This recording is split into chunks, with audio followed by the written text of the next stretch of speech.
Me and Brian can argue forever. Yeah. All right. So, with the interesting discussions about modern Klingons being what they are, let's go ahead and do quick introductions. This is Star Trek Europa. I'm your host, Jeff Harvey. You can find me at Studio Tembo in all the places. There's a link tree in the chat, and there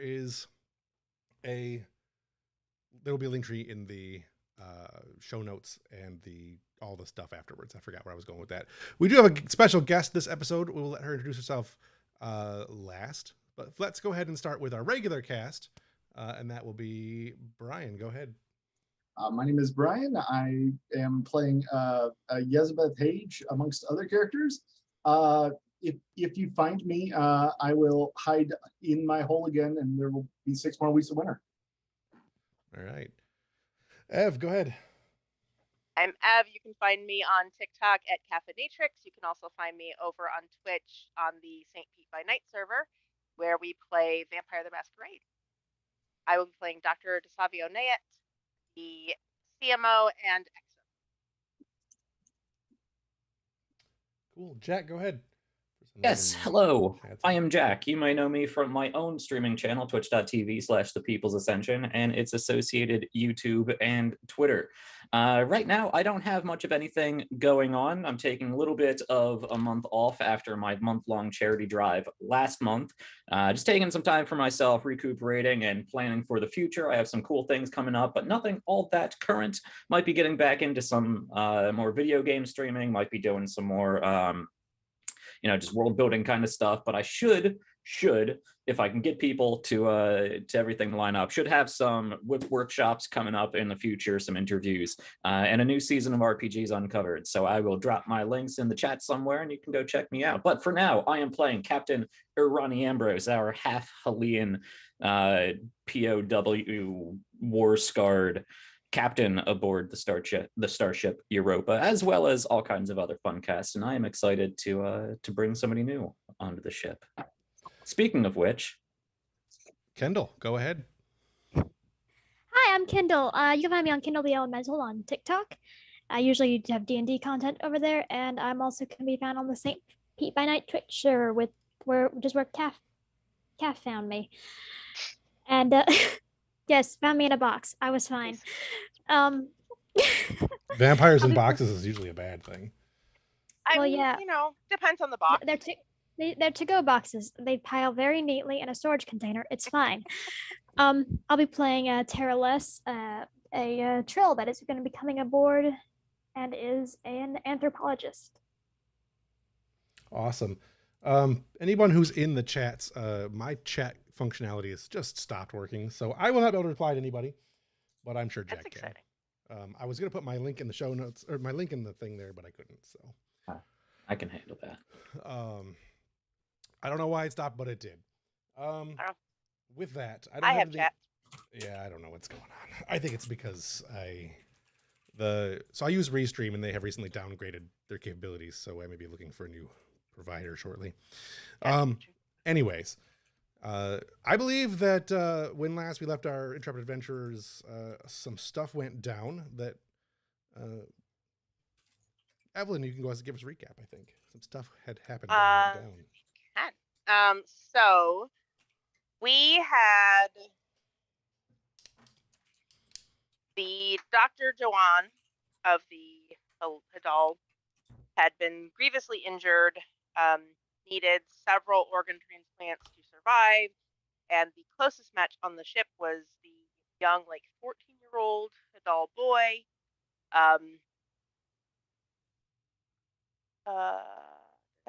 John? What's that? Talking about the boy's name, John? No. Okay. No, the boy's name is John. The Chancellor, Brienne, was very taken aback when Dasavi said we were not going to sacrifice a child to save someone else. And initially was going to have Joanne taken back to her ship, but Dasavi talked her into letting the Europa stabilize her and put her in stasis for a while we got to work. replicating / genetically engineering some Hadal parts. And after a very harrowing surgery where we almost lost her to some brain death, we got her all patched up and awake and back to her people.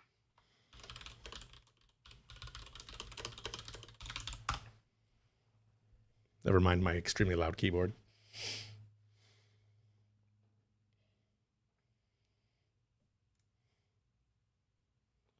Yeah, I'm ready to do that thing that you messaged me on. Okay. And then let's see. Tong and Yazbath got the bulk of the ship back up and running. I think we just have torpedoes down at this point.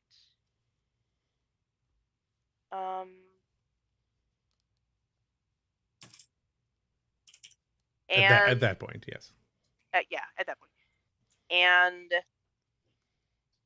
O'Connor, and Silva and Koba went out to explore the energy wave anomaly. They found chronoton particles and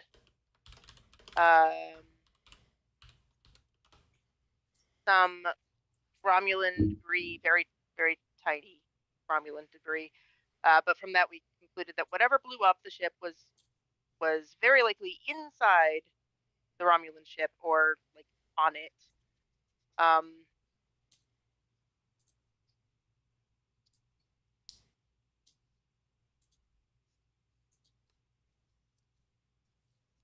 That was pretty close to, I think, yeah, the bulk I think of that is by and large.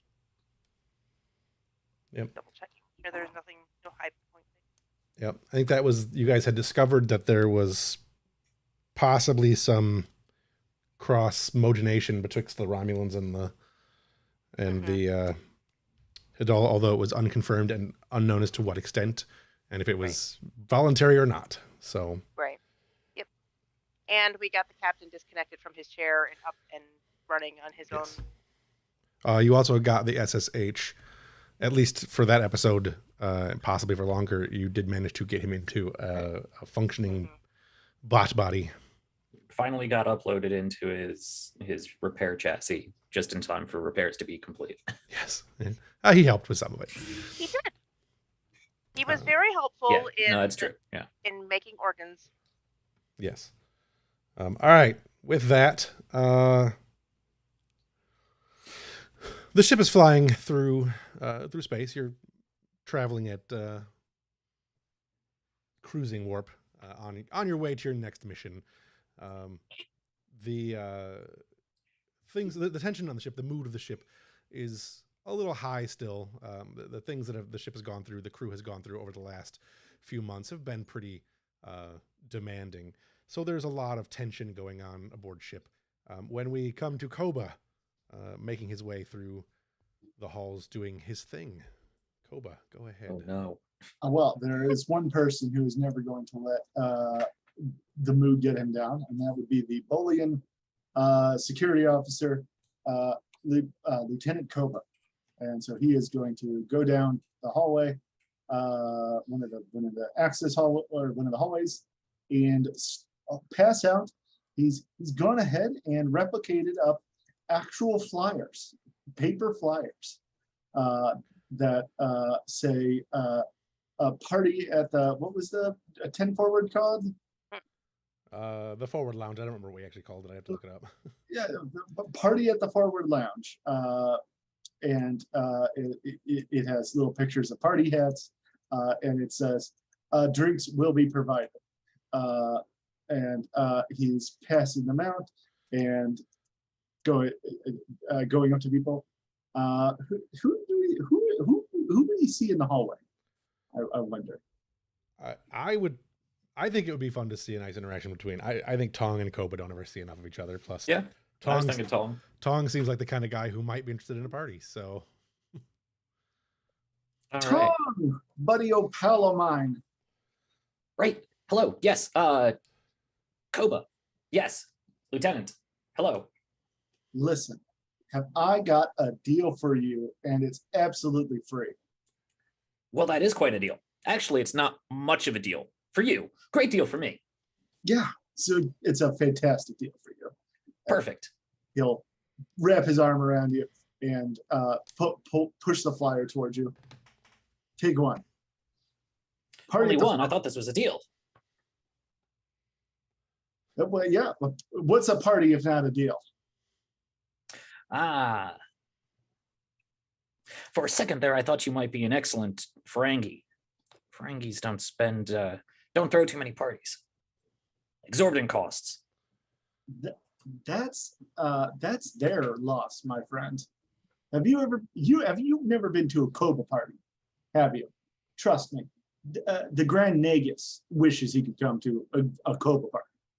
Really? The Nagus? Oh yeah. He'd have to get his way on the VIP list though, which very important rule. You have to be a friend of Koba's to get invited to a Koba party. And buddy, you're a friend of Koba's. Do you know the Grand Nagus? Not yet, but maybe one day. I have a friend of a cousin who has an uncle who works with one of the Grand Nagus's second stepson's third half sister. Something like that. Okay, you should bring him to the party.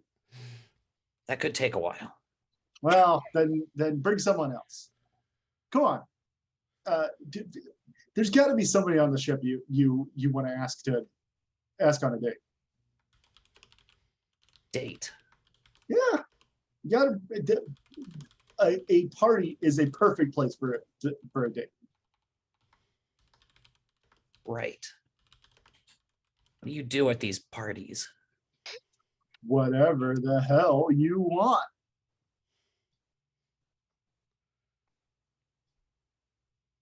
Ah.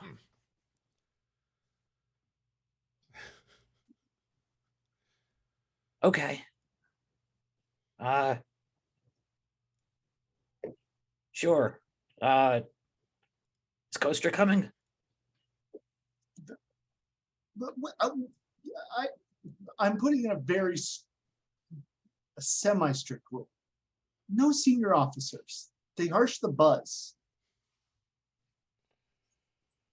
I mean, I can't stop them, I guess, but let's just say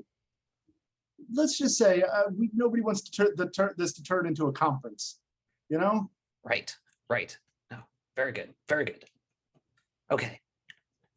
Yes, I will come to your everything party. That's my boy. And he'll see somebody else and he'll say, hey, guess what? I'm throwing a party as he walks away from the Todd. All right.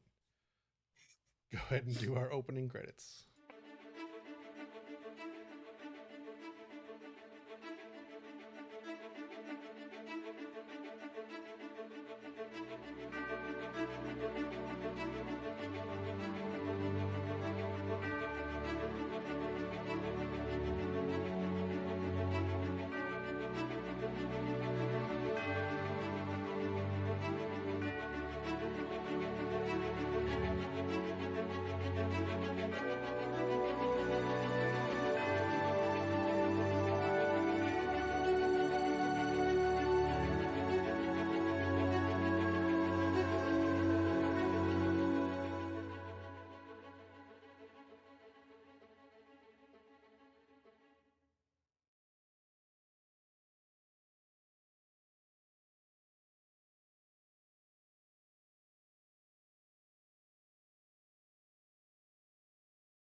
A long black screen for talking.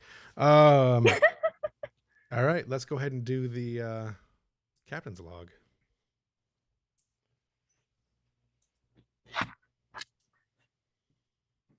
Captain's log. Stardate 50662.1. We're en route to Emil Prime, where a Federation anthropological team has spent the last 4 years studying the inhabitants of it pre-warp society that appears to have many similarities to the Trill. Our mission is simply to resupply the outpost and rotate some research personnel. A needed lull in the stress of recent missions. The crew could use something simple. Dr. Tara Less will be relieving the current head of research on the planet, a Dr. Asili Ven. Unfortunately, we have not been able to contact the research team in several days. Hopefully, this does not get more complicated than it needs to be. All right.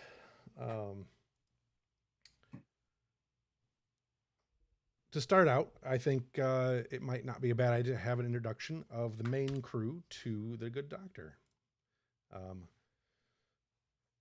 Ouch. Let's go ahead and do a conference room scene, just really quick, with the senior officers and Dr. Less. So has Les been on the ship, or?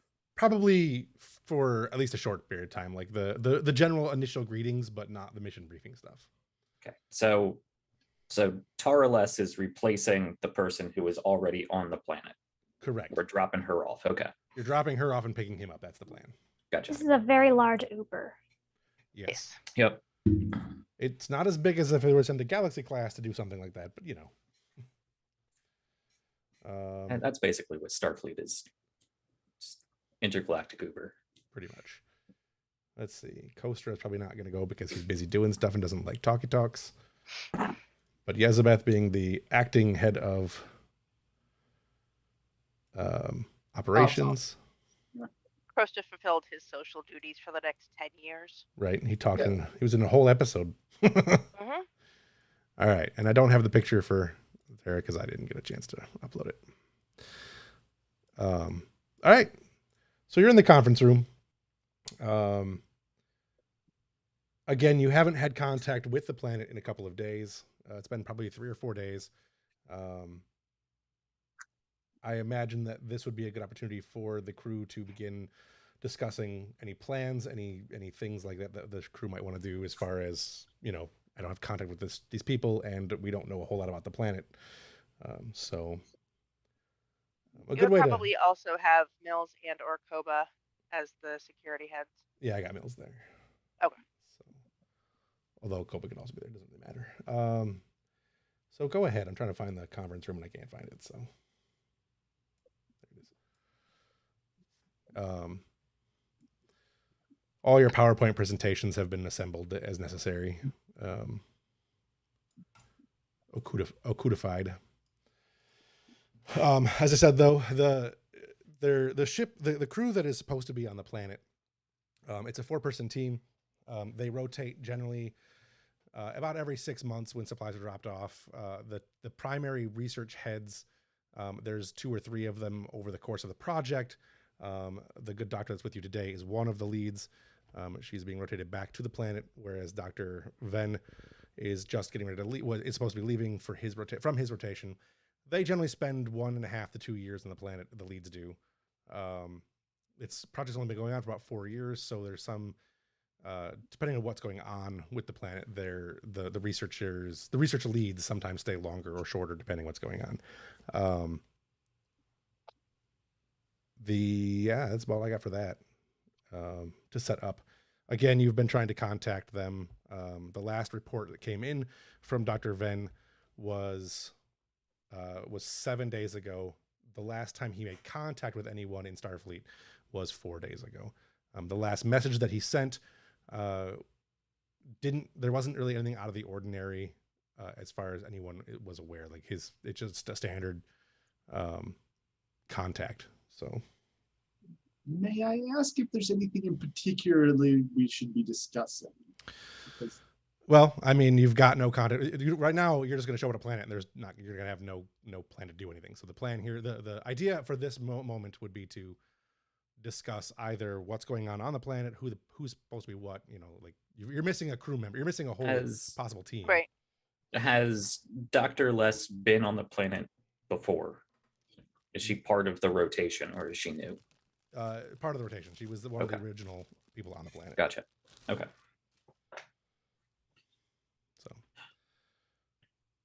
Well, Doctor, Dr. Les, Hmm? we haven't had much communication in the past week or so with your team. I was hoping to hear from Dr. Venn, get some more details as to the nature of what is going on. I'm hoping this is still simply dropping somebody off and picking someone up. Do you have any inclination why there might be some sort of communications blackout, astrological problems, geological equipment failure? Perhaps. Or perhaps he got caught up in his research, or they had a new evolution. That happens rather quickly with these. Is this And by that, I mean right after they are bonded, or during the assimilation of the bond, or within a generation, from one to the next. It is quite fascinating. That is very quick. It is very, very quick, and it's all stimulated by their form of a symbiote.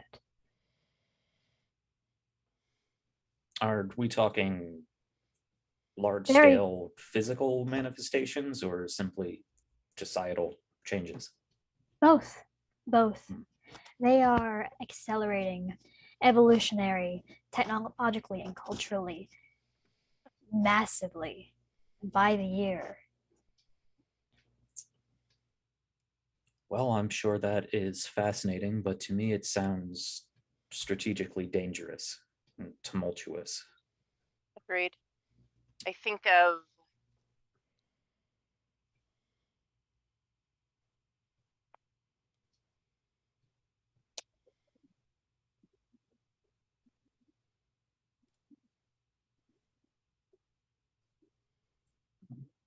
Did you have something, Dr. Oniet? I think she brain freezed. it's not an exact comparison. It's probably not an accurate comparison, but it brings to mind viruses that run through evolution very, very quickly. Well, hopefully they'll be able to pass on a lot more physiological data to you when we meet the team. I'm assuming, Dr. Les, that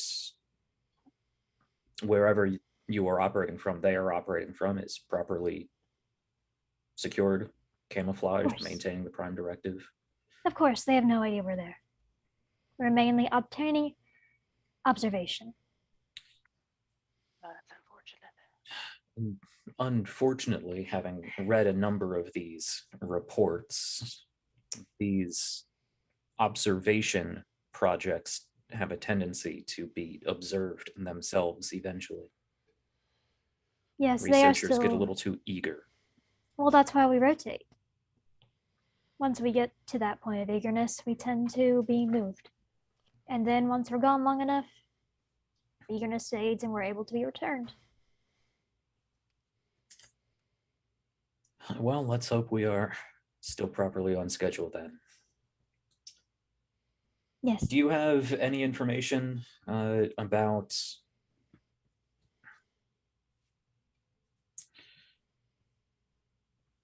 how will this transfer be taking place in order to maintain this secrecy? I assume we can simply beam into wherever you are performing your observations. Yes, that sounds about right.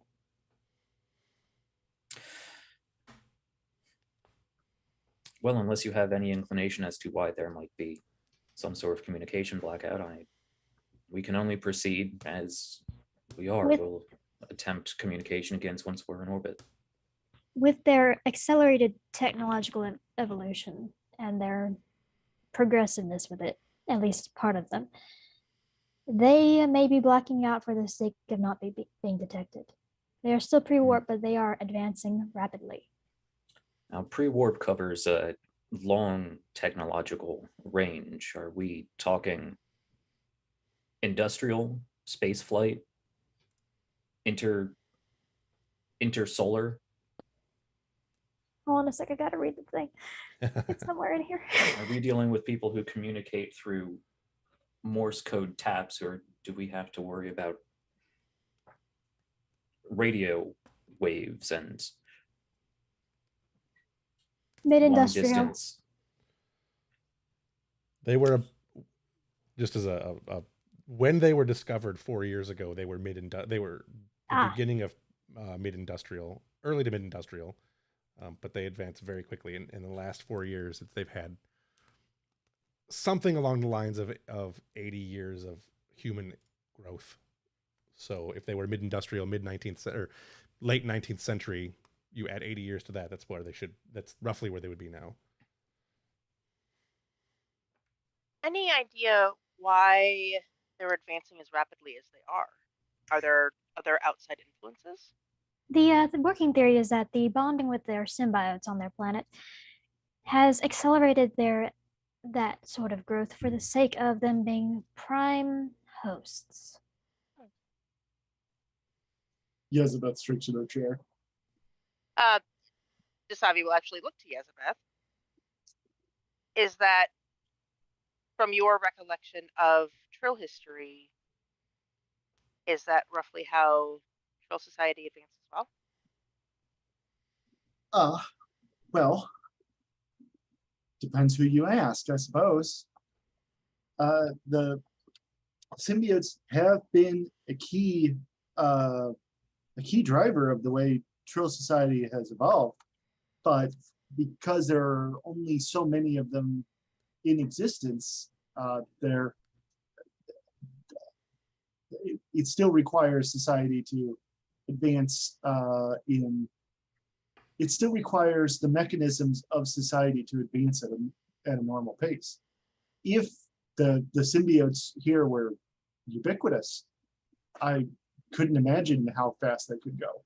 They would be able to build instantly upon their foundations rather than needing to be retrained every generation. They are very similar to ours, but they are able to walk on land. They are amphibious.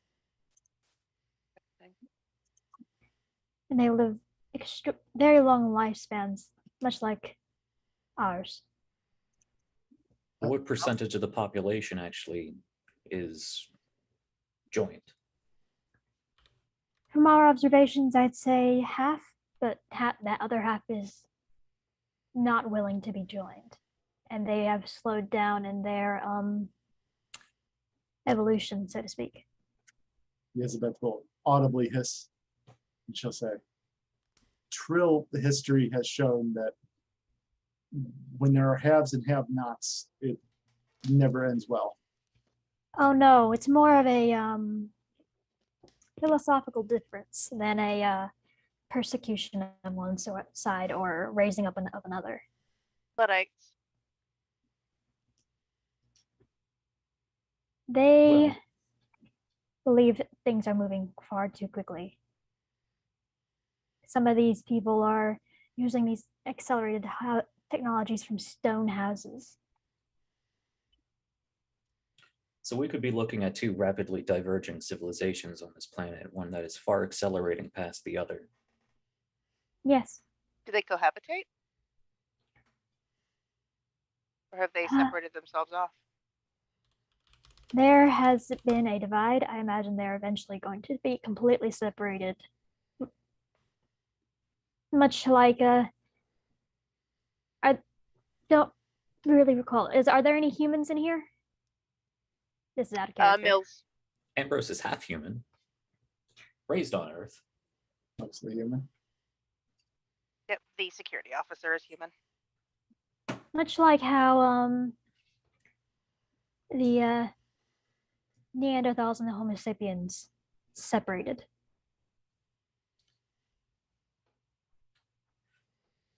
I didn't use the right word, did I?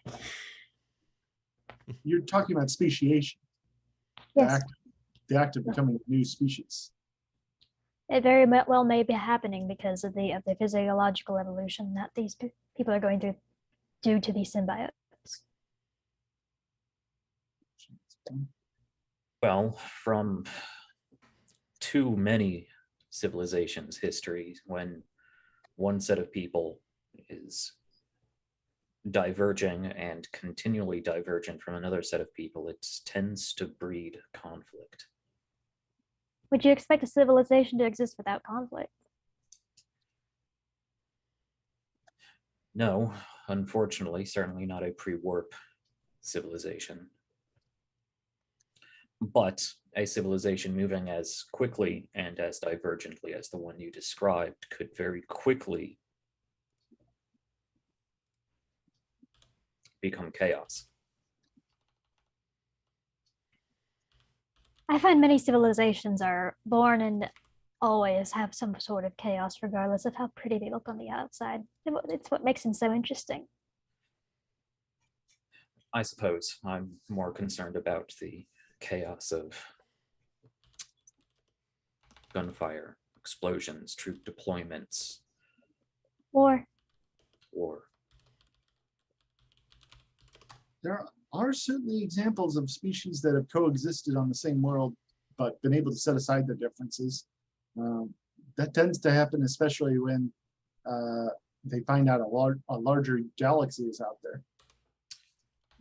After the Prime Directive has been broken.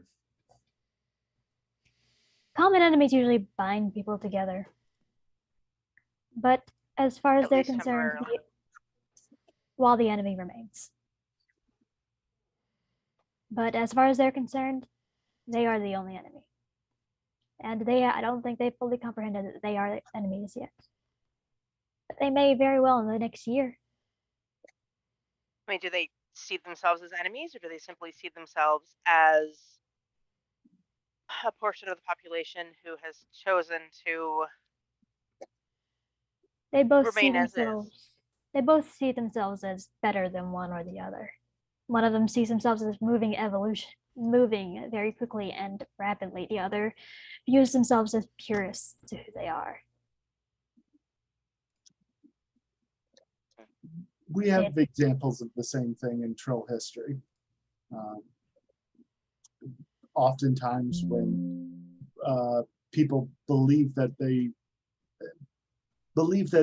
another section of the society is getting an advantage, they tend to find justifications to vilify them in order to exact a form of justice.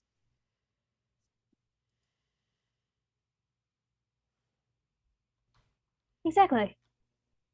They'll usually find their own moral standing and stand on their little soapbox and decide that they are right. But with these sorts of things going on, usually there is no right and no wrong. It's just simply people. Well, unfortunately, if this was mere ideological differences, this conflict, if it comes to one, would play out as it would in any of the myriad of planets across the galaxy that have faced similar societal problems. Unfortunately, one side will rapidly advance past the other, and being traditionalist or not is not going to help them when the other half of the planet develops atomic weapons while they're still firing muskets. Do either side show any indication at this point of any sort of warlike society? Well, with these ideological differences, and I imagine there are more than just this one. I imagine there are other factions within these sides. There is always a military. And with this sort of technology rising, there's, yes, always a military, always. There are going to be fights, there are going to be skirmishes, and there are going to be disagreements, and not everyone will want to solve it peacefully.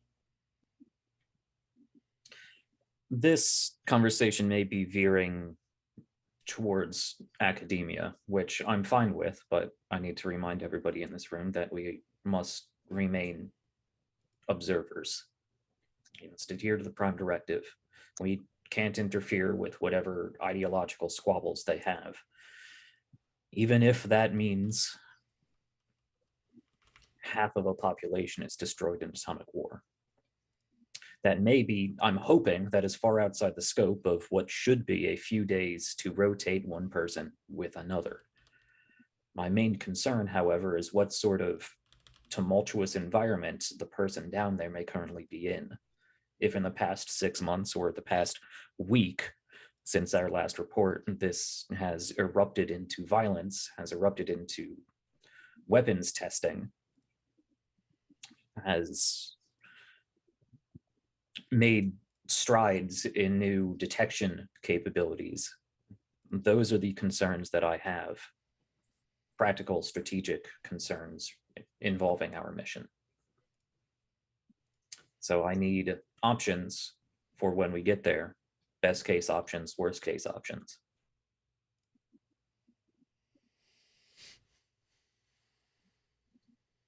They are humanoid, so if you want to blend in, since your humans are the ones that look humanish. Doctor, could you manage an appropriate prosthesis? It should be easy enough. I assume the records are on file. Yeah, that stuff wouldn't be hard to find. Yeah, I was gonna ask if they weren't. She would ask Dr. Lass for access to her records. She'll give it if she's asked. Elizabeth will say, with your permission, I can convert the modular laboratories to an anthropological configuration, allowing us to assist more with the study if necessary. I would greatly appreciate that. Thank you. Of course. We have the means to do so, so I don't think it would be problematic. We have plenty on our crew who would benefit from that as well as this mission. I would also recommend that we drop out of warp early at the very edge of the system, perform long range scans, see what sort of detection capabilities they have beforehand so we can properly evade telescopes, radar, whatever they may have at this point, as well as a strategic assessment of what sort of weapons capabilities they may have. Certainly, they wouldn't have anything capable of damaging us in orbit, high orbit, hopefully. But we'll need to approach, and we might need feet on the ground. Mills will suggest, sir, if I may, we should send a security detail down first if we can't make contact, just to ensure there aren't any dangers to the doctor and her team. Of course. Thank you. Can't imagine they designed orbital weapons if they didn't suspect any orbital enemies. It depends on whether or not our teams have been discovered. It also depends on whether they've made satellites yet. Yes. Because they may not make weapons yet. Weaponry. They might not have made weapons yet, or they may not have made anything to sweep out to see how much is out there yet. But they could always make satellites for their own sake.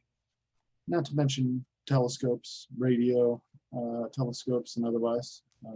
I can reroute the harmonics of the ship to avoid any kind of primitive stellar observation techniques. Very good.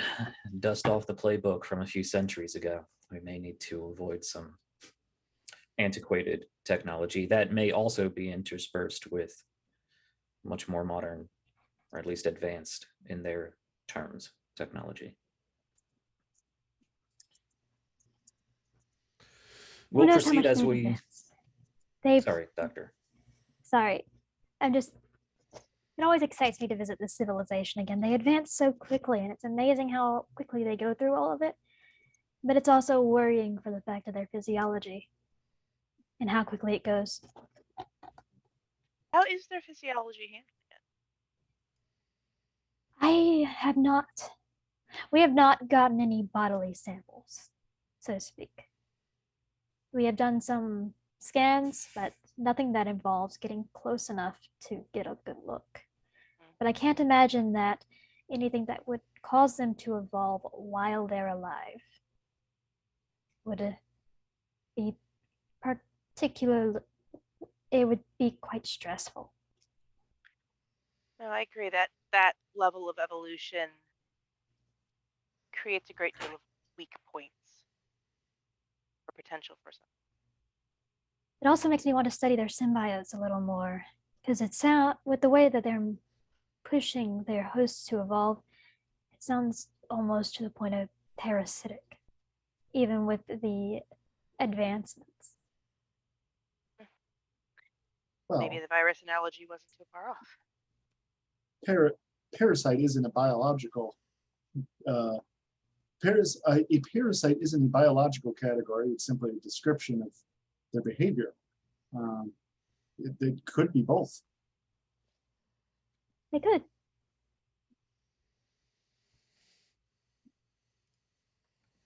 Anyways, don't let me stop you from doing your just kind of gestures to all of this.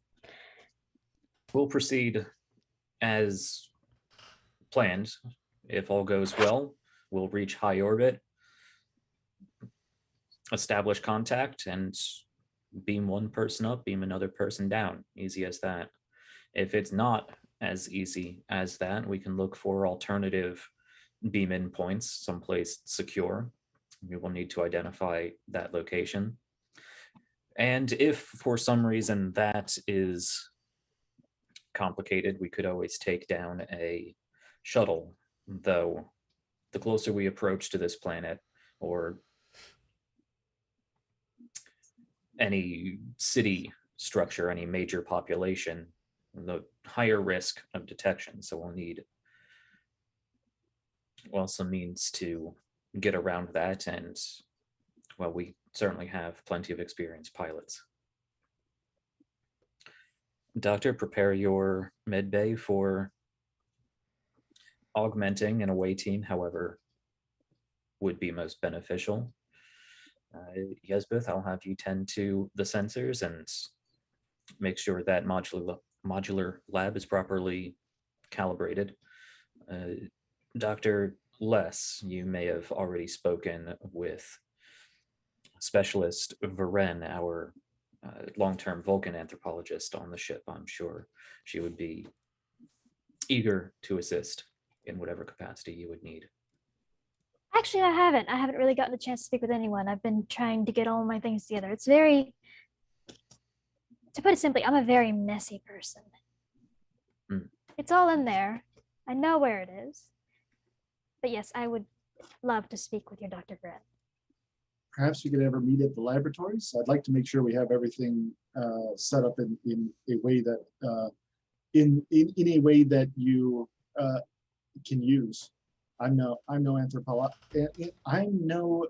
science officer. Linguist. So it would help to have somebody on there with expertise to handle the configuration. Anthropologist. What? I said anthropologist. Yeah. Anthropological. Yes, thank you. That would be much appreciated. Great. All right. Captain, do you think maybe somebody should organize we should select for a possible away team if something is going to happen? Yes, I believe Mills has already. Mills, you will take care of that? Yes, sir. Very good. All right. All right. With that, that's a good place to balance out. Yezebeth and company all go on to set up the labs. Mills can get her team together. I assume Mills is going to go down if it comes to that. Do we, this is just my own thinking, do we want to establish Mills more as the tactical position on the ship and Koba as the away team person, so they have like two distinct roles? Totally up to you guys. I tried to do that earlier and everybody objected. I don't remember objecting, but I'm for whatever you guys want to do. So I think we should establish that one of them is the security officer and one of them is the tactical officer. I don't particularly care which one is which. I would just love to get that established. I think that is an in-character conversation I'd like to have. Okay. Yeah. Because Mills has some thoughts on that. Cool. That could be a Desavi and Ambrose thing first, because that's where that probably start. Right. All right. Well, before we do that, because that would be a good thing to do in this session, let's do. Let's have Yezabeth Vren O'Connor. Eva obviously would be there, and the good doctor, the new doctor here. That would be a good chance for them all to meet, get established. That's not a half bad away team either for science stuff. If you're just doing science stuff and not shooting anyone, or blowing anyone up with explosives. Don't make anyone shoot us then. No promises. So you guys make it to the lab. Things are being set up. I imagine that Vren is excited. Not a word that Vulcans use. As excited as Vulcans will show. Sure. Vren will be going from, station being set up to station being set up, very methodically and very assertively directing all of the engineers and properly laying out this modular laboratory. Right. I think as we're going, Yezabeth will be giving the doctor the tour, and she'll just be talking about, oh yeah, we've got advanced research facilities, some of the most high tech in Starfleet. Our sensors though are really where it's at. We have the finest tuned sensors in Starfleet. Believe me, I've looked.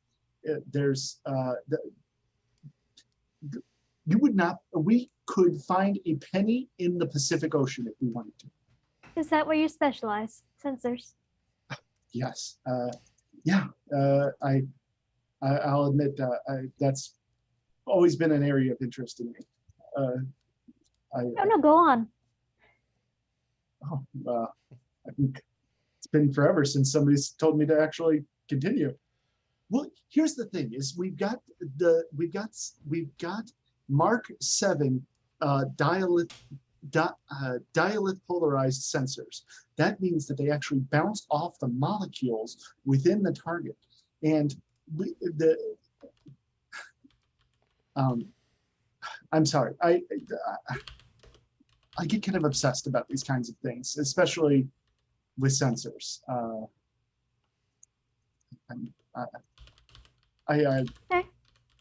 I'm sorry, out of character. I don't know anything about it. No, it's fine.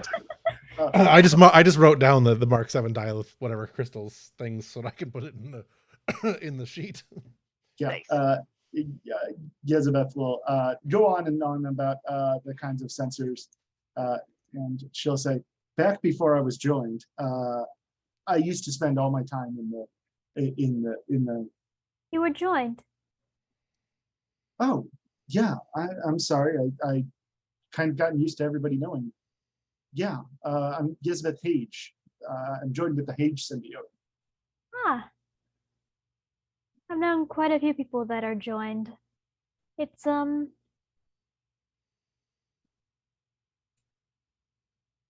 are you liking that?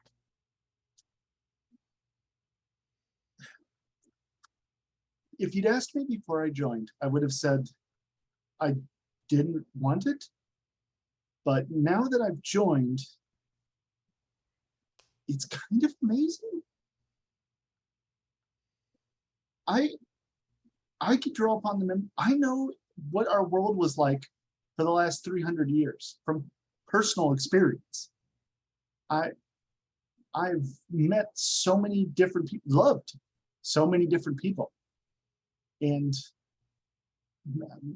now I can't imagine going back to that, not having known these people and not remembering them.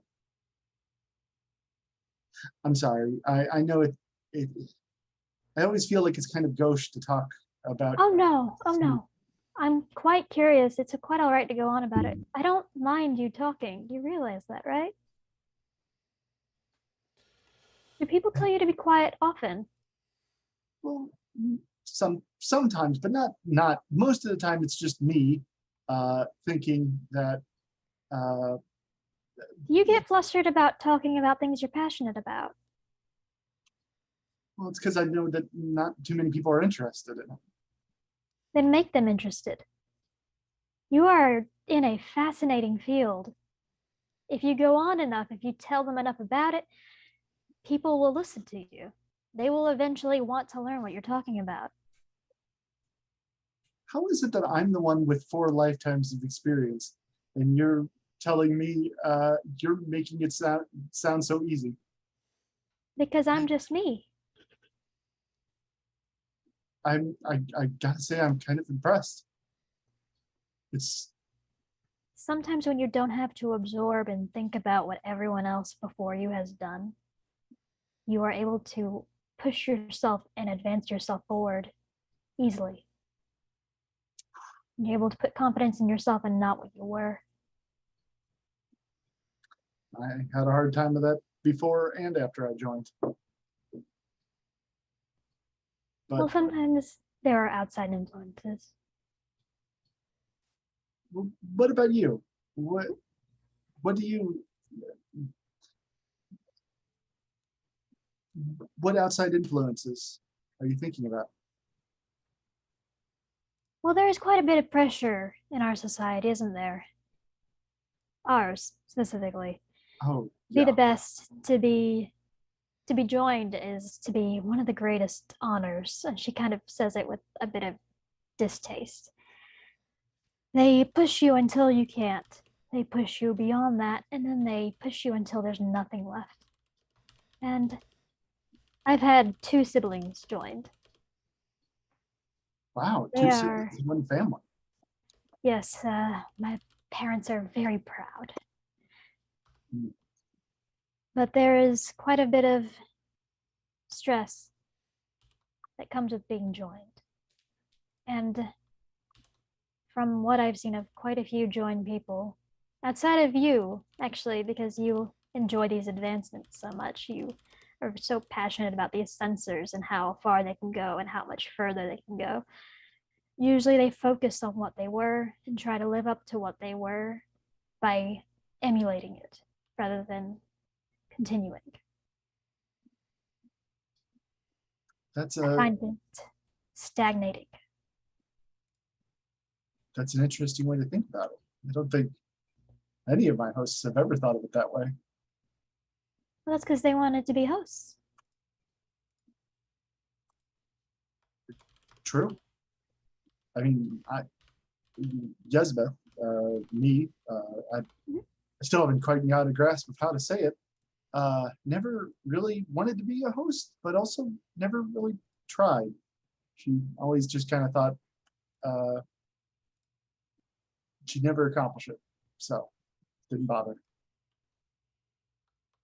And now you see it's not as difficult and more difficult than our society will ever be able to explain.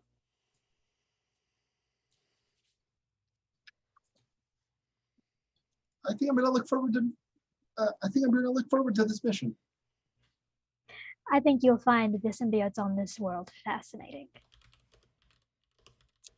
Excited? Oh yes, they're able to come out of the water. Did you know they have 8 vestigial legs? 8 How? What do they use? Vestigial? And there's 8 of them? Yes. They must have an extraordinary amount of metabolism to maintain this. And I think maybe now's a good time to add Varen to the conversation. If you don't mind. You guys can arrive at the it's not a bad spot. You guys are since you were walking around the ship, I assume that this is about the time you're getting to the lab, because Elizabeth was escorting her around the ship. Yeah. So she's just making these big hand gestures about 8 legs. Yeah. And she's probably got like a bunch of pads just like stacked in the corner of her arm while she's doing it. Elizabeth, like I said, messy. Really, sure. Elizabeth is just nodding eagerly. Oh, yeah. Have you need to meet our new our guest? Hello, Yes. Dr. Tara Less. It's a pleasure. She'll offer her hand. Oh, sorry. Hello. No, Doctor, yes, I've heard some of your accomplishments and that of your colleagues. I am interested to hear how your experiences have shaped your observations. Which ones? I mean, did you have any specific questions, or did you just want me to go through my life story at this point? I mean, I could also ask you the same thing. Do you have anything that you are particularly interested in as we are going here? Or did you have any specializations in this field? I mean, there's so many places that could be quite. Oh, please don't let me take up the entire conversation. Well, I do have advanced degrees from the Vulcan Science Academy in xenoanthropology, archaeology, and paleontology. The former will likely be most directly engaged here in this likely brief mission. However, I would be interested in cataloging whatever finds your team may have made during this time and reviewing them once we have left. Given a society that has evolved in such a short amount of time, I imagine that the archaeological and paleontological foundations of this society are much briefer than those of most other civilizations. Yes, the overall the evolutionary standard of this species has happened over the last 5,000 years. Incredibly short time, isn't it? Yes, very, I'd imagine, very massive leaps in technology, architecture, arts, sciences, politics in a short amount of time. It would be interesting to find the, perhaps a term could be, missing link between one set of generational concepts and the next, tracing the likely, I believe, the symbionts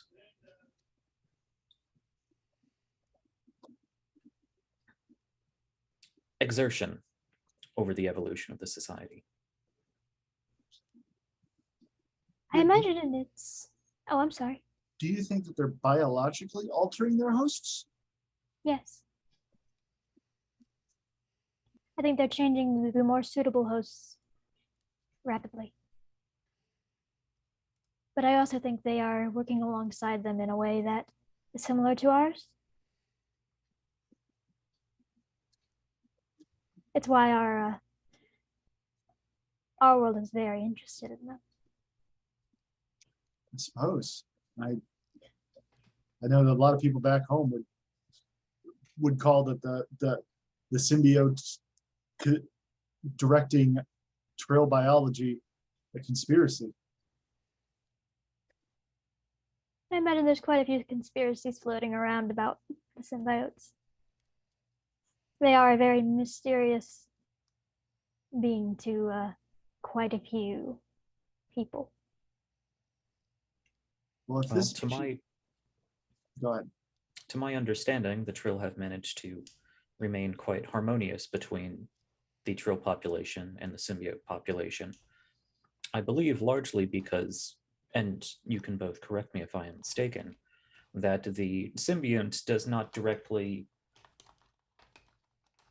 communicate, think, process, direct as the Trill brain normally would. It simply shares context, emotions, memories.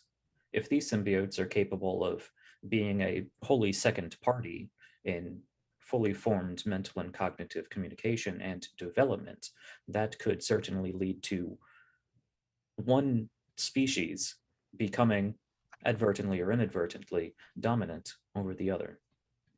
And that is what we will be seeing when we go there. They have split apart into two separate, I suppose you can call them sides.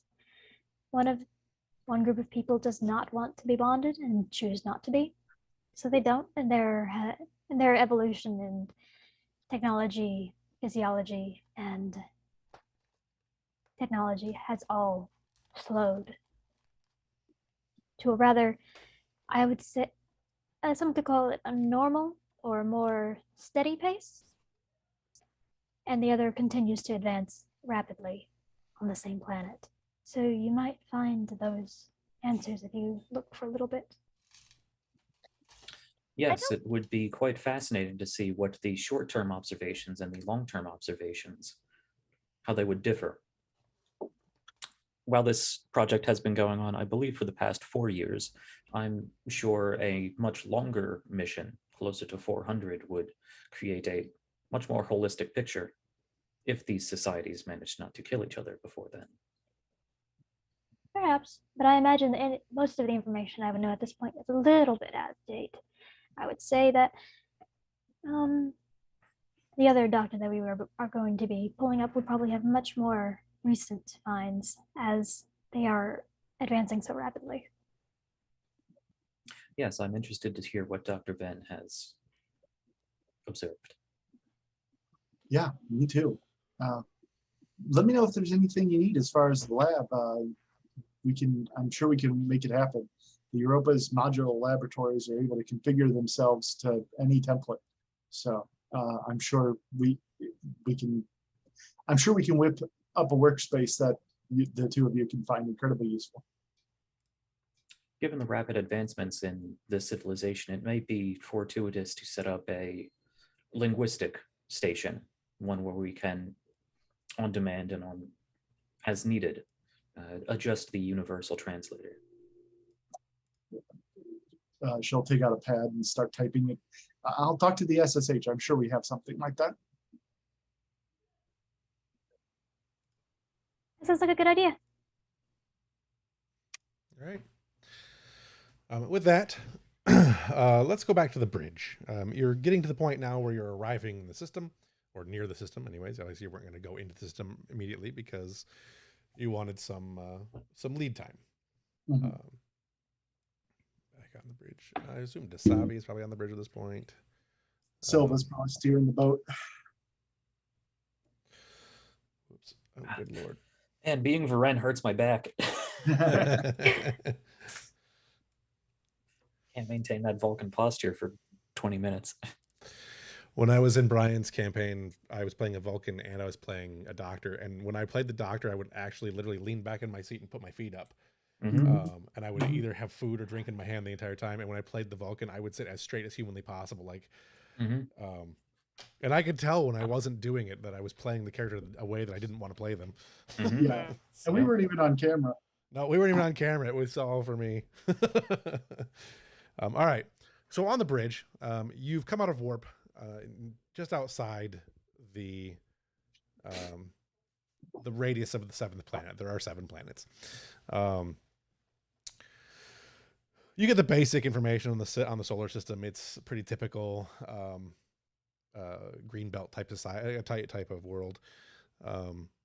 There are no other inhabited worlds in the solar system as far as you can tell. There's large gas giants, all that kind of stuff. So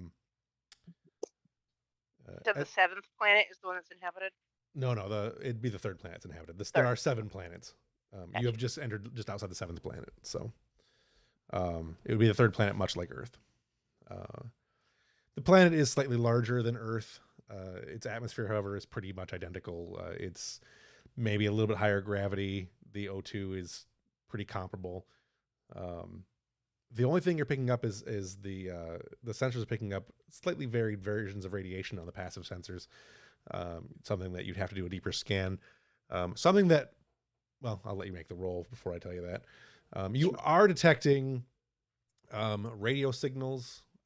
You are also detecting a couple of orbital satellites, but there's not very many, and they're not like incredibly advanced. Although there's clearly a delineation. Like there are some that are like Sputnik level, and there are some that are getting closer to like mid 80s level technology. Not quite that advanced, but getting pretty close to that. Like the Voyager, like the late Voyager probe. So, I was just going to say we need to make sure we scan not just the planet, but all of the system yes. for objects floating in interplanetary space for things like Sputnik and Voyager. Right. Are we gonna need to do a roll to like send out countervailing signals to keep them being detected? No, Okay. no. They from what you can tell, well, we'll do a science roll so you guys can ask questions about the technology and all that kind of thing from orbit, the observations. Sure. But Europa is, as you said, it is the most advanced sensor platform pretty much in Starfleet. And between the incredibly high resolution sensors and the fact that you have an AI who can rapidly analyze a lot of that, you get pretty quickly, there's not much chance that telescopes might see you, but beyond that, not much else is going to see you. And there's no way to mask yourself from a telescope. It's a visual, like they're going to just look out the window and see you.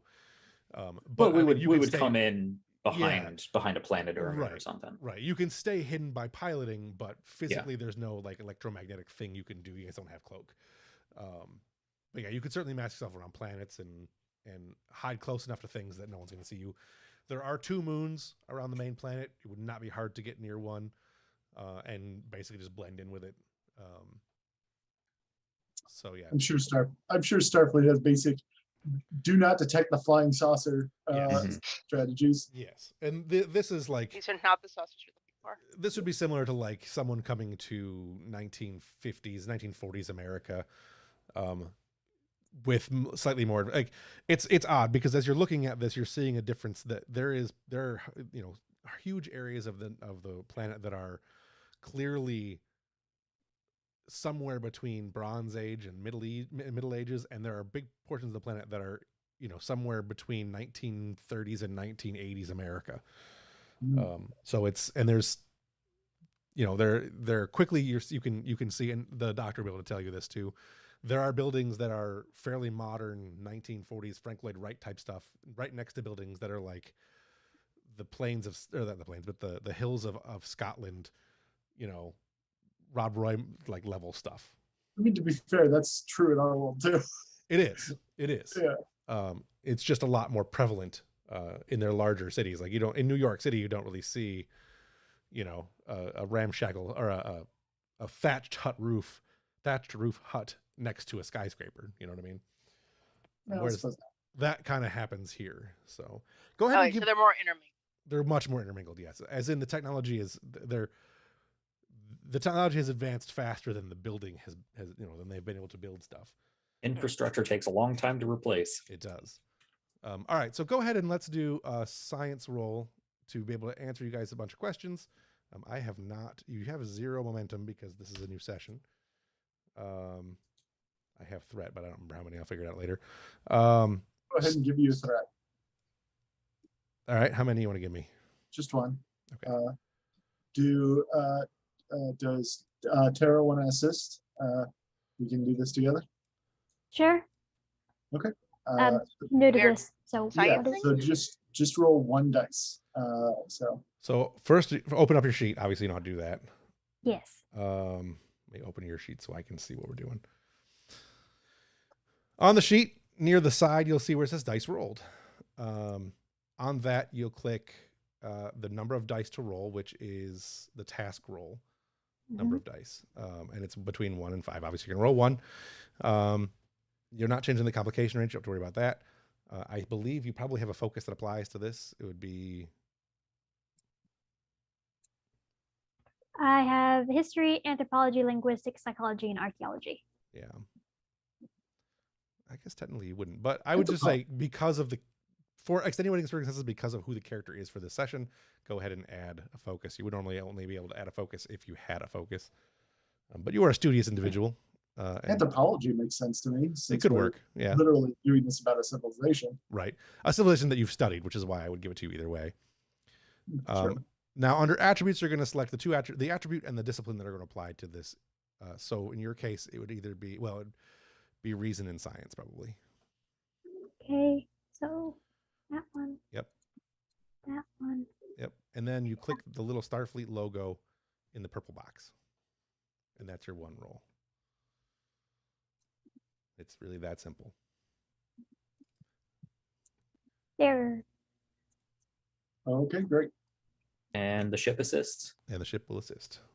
I don't have that up though, so if you want to roll I for got it. that. Gotcha. What's the difficulty on this roll? Difficulty is going to be 0. Okay. So we'll get to ask a lot of questions. Yep. Ooh. Which is why the difficulty is 0. Yeah. All right. So 1, 2, 3, 4, 5, 6, 7 momentum, or 7 questions in this case. You can save what you want of that for later. 1, 2. Go ahead and start asking. The information I gave you is information you get for the base already, anyways. So you can just ask questions from off what I asked you, what I've already told you guys. Actually, we get 3 bonus momentum too. Okay. 2, 3, 4, 5. Now that's an opening roll. Sometimes we do our opening set difficulty 0 roll, and we get nothing. We get 1 or 2 momentum, and then we use them. Right. All right. So you've All got 3 bonus momentums. Those go first, and you've got 7 momentum after that. So you probably should ask at least 4 questions. This will help when they start launching nukes at our away team. Right. Yeah. Okay. So first question. Where is the science team located on the planet? I won't make you use one for that base. The Okay. location where they are is outside one of the large major cities. You see the sensors. You see the bunker on sensors. I think the better question is, It's intact. what is the problem at that location? Yeah. Gotcha. What is their situation? Without direct communication, what you're detecting is that there are no human life signs in that facility. There are, however, Emil life signs in that facility. Awesome. Okay. That's not good. And by human, I assume you mean Starfleet personnel Yes, of various races. Yes. Yeah. The majority of people that are there should be human. The lead scientist was a Trill. So Can we detect their life signs elsewhere?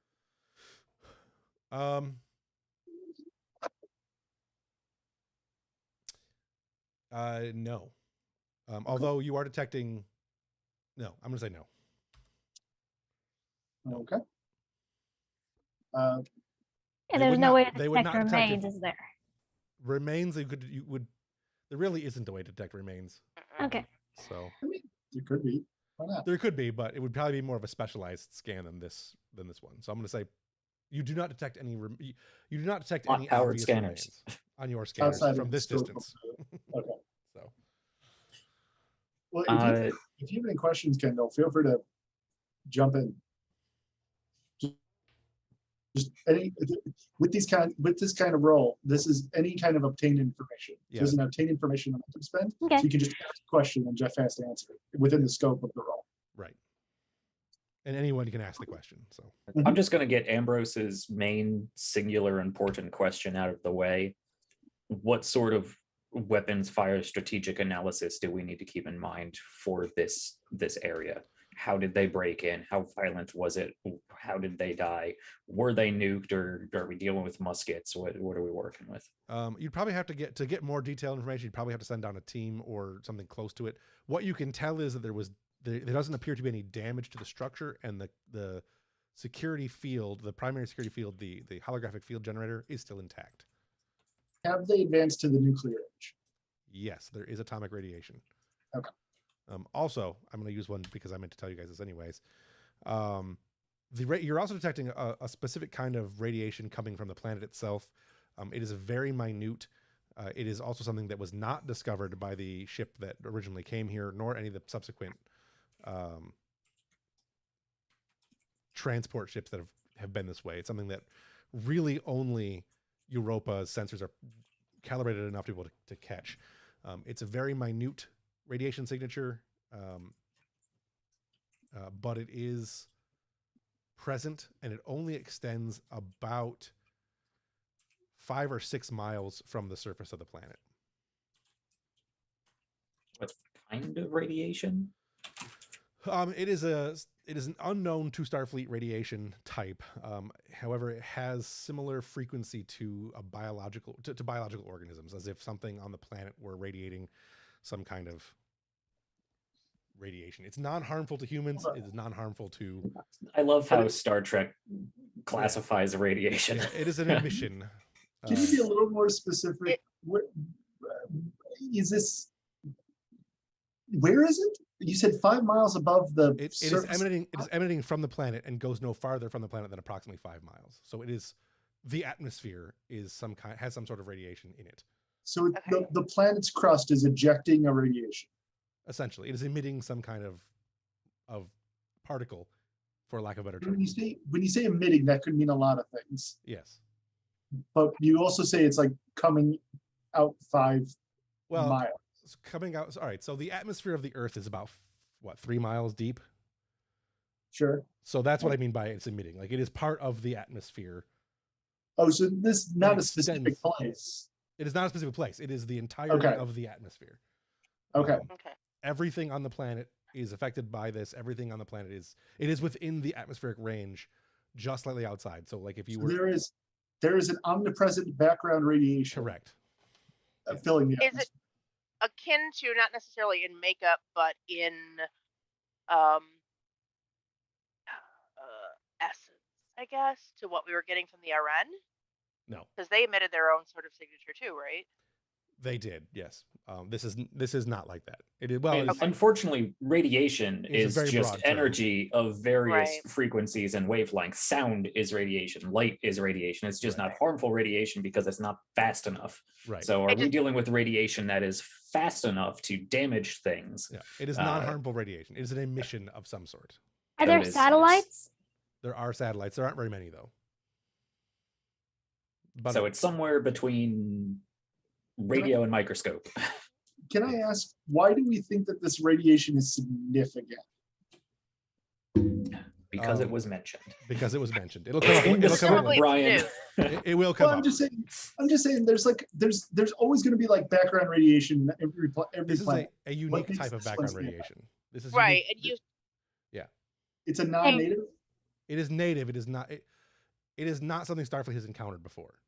Right. So it's new, it's not in the records. And you said it is a biosignature of some sort, right? It does seem to radiate. It does seem to be on the similar frequency to to biological things. That's where I'm confused. How is radiation biological? It is in the same frequency. Okay, so it's hard to explain. If I tell you outright, it gives everything away. So right. Well, just hold on to it for a minute then. There is something strange about the atmosphere here that is unique to this planet. Radiation or not, get rid of the word radiation. Whatever it is, there's a unique thing in this atmosphere that is unique to this planet. Can you give us a clue as to where we can investigate this? Give us a plot lead here. If you don't want to give us the whole thing, it's on its way. Yeah, we'll get there. Patience. Okay. Be patient. We are missing a team that's on the planet. You also still have like 8 questions left. Right. So that is not, I will tell you this, it is not, don't track this lead down like it's, it will come up. It will. Okay. All right. So, okay. And shortly at that, so. Okay. Is there any sign of any recent warp signature in the system? No. Okay. Are there any signs of conflict on the planet? Yes. There's also signs of a recent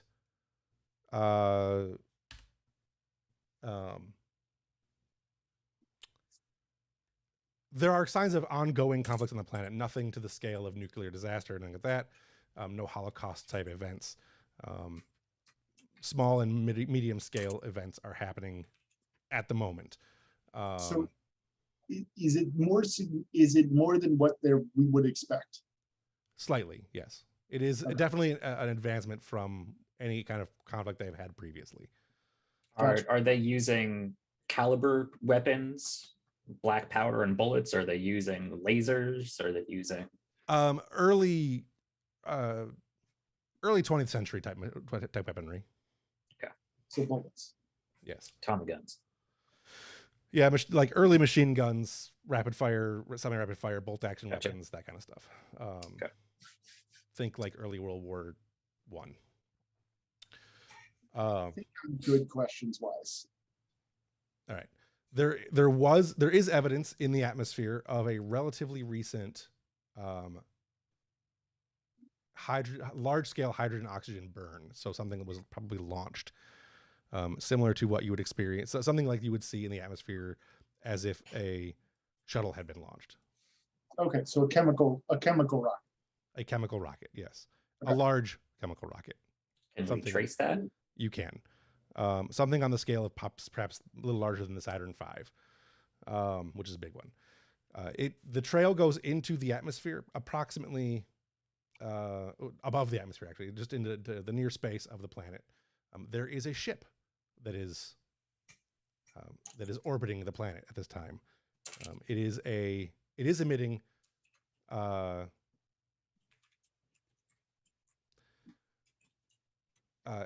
radiation, again, is the wrong word. There's an energy signature of the ship that is not consistent with the technology that would be found on the planet natively. It does, however, have something similar to a Federation technology signature. She'll Elizabeth will look at the readings, and she'll go, I'm detecting some kind of Federation technology aboard that craft. I don't know what it could be, but the sensors are picking up something there. Do you have life signs in the craft? There are currently life signs aboard the ship. It seems like there are 3 Emil aboard the ship. As you are scanning, the ship goes into not warp, but high impulse speeds away from the planet and towards one of the exterior planets. Not exterior planets, but you know what I mean.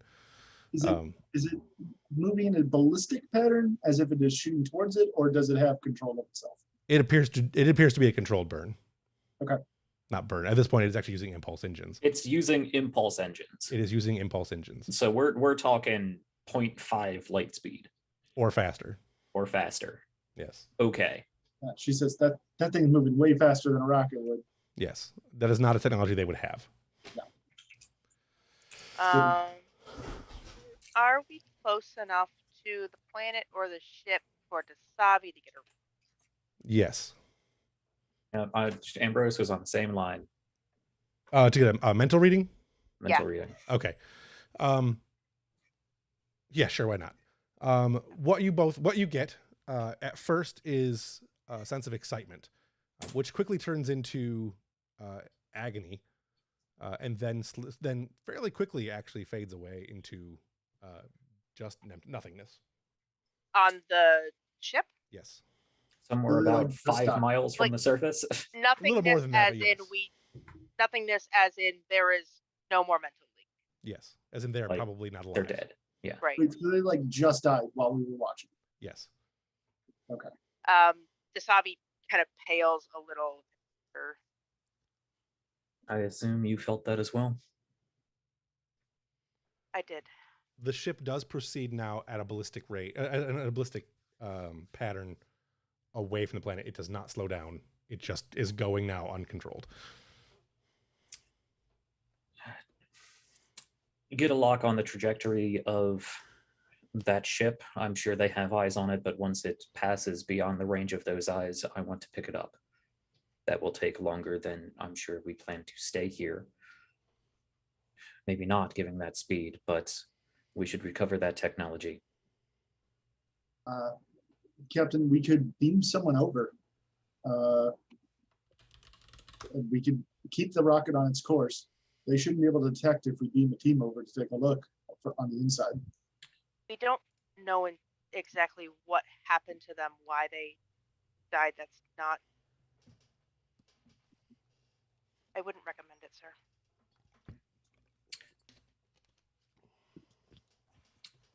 There's a bit too many unknowns, and it's coming our direction quickly as it is. It's also, unfortunately, as I said in the briefing room, irrelevant to what we're doing here.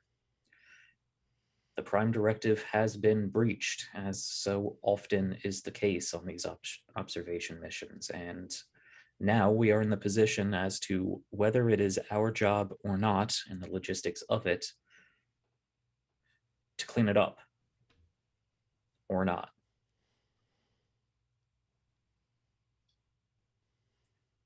But as it stands, that observation post has been overrun, Dr. Less. I would not advise that you return to your mission. We should, if possible, recover the bodies of those if they are still down there in a place that we can get to, and if possible, recover whatever technology we can without further compromising their culture. Of course. Does she have any memory of them having any kind of space travel? They did not when last time you were there. Nope. And did she see the radiation? You would not have seen it prior to the Europa being there. So that is a new discovery that the Europa has made. Yes, you do know of it now, but you would not know it before. Yes. Silva will say, Captain, if you want us to catch the ship, I've got an idea. It's an old Maquis trick. We use the deflector beam to push an asteroid between the ship and the planet. We scoop in, grab the ship, and follow the asteroid as it's going, doing our study. As from the perspective of the Earth, they'll just think it's behind, or from the perspective of the planet, they'll just think that it's behind an asteroid, unable to be seen.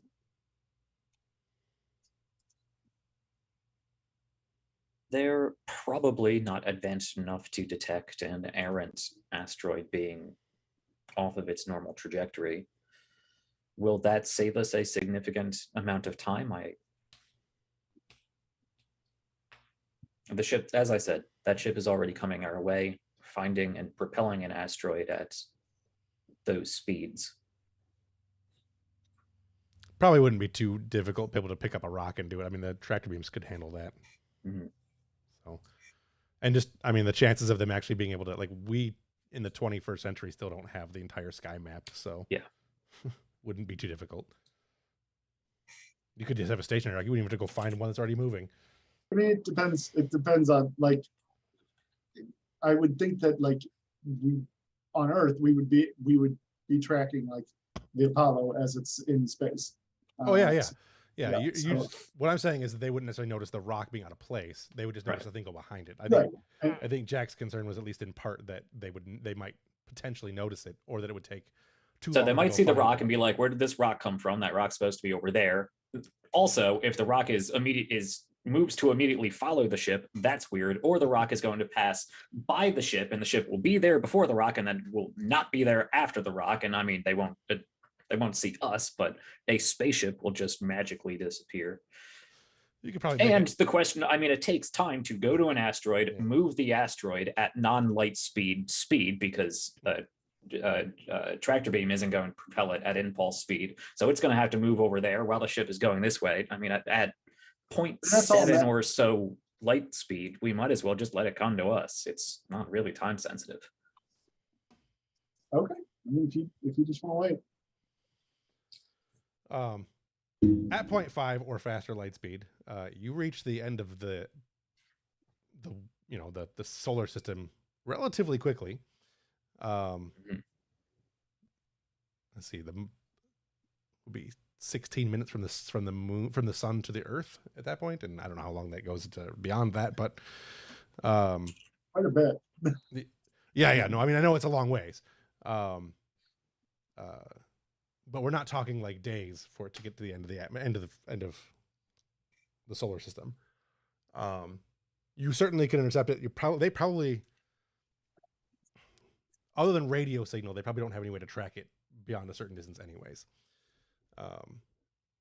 Because you can only see. I'm putting too much real world science into this anyway, I got you. As I tend to do. No, it's fine. I'm just trying to do math about how long you guys have before you go get the thing. Yeah. Do you want to do anything before you go get the thing? The from the sun to the edge of the solar system is about 1 light year. So even at 75% light speed, it would take like 3 months or so, 3 or 4 months to get here. So it might make sense to go, punt an asteroid in its direction. Right.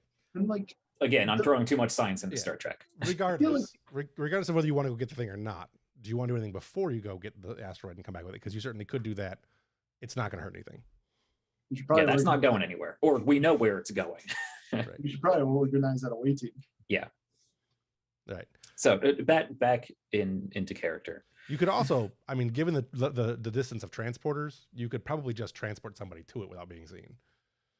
That's what I said. Yeah. If you wanted to transport someone to it. But there's unknown contaminations. They might have cameras in the ship. Hold on. Can we scan for contaminations? Or cameras in the ship. You couldn't probably Wouldn't scan the for cameras, cameras? like, Wouldn't the delay. it be too far away? Yeah, And there would there's be a delay. There would be a delay, but if they had technology like we do, they could get pictures back. True. Contamination Is there any wise, way we though, could stall? you could disable it. You could, like, even from where you're at, you could disable the electronics, any necessary, like, it wouldn't be that hard for you guys to put up scramblers to interfere with that kind of stuff. Right. It's not a complication of whether we can take the ship. It's a complication of whether they will notice the ship not being there anymore. Right. There are no biological contaminations aboard the ship that would not be present in the atmosphere normally. You do not detect anything out of the ordinary, and they do actually have some level of inertial dampeners, so they were not probably crushed to death by sudden onset acceleration. That would be one hell of a failed experiment. All right, we have this new propulsion system. Hit it. Boom. Everyone's dead. Yeah. How do they make this work?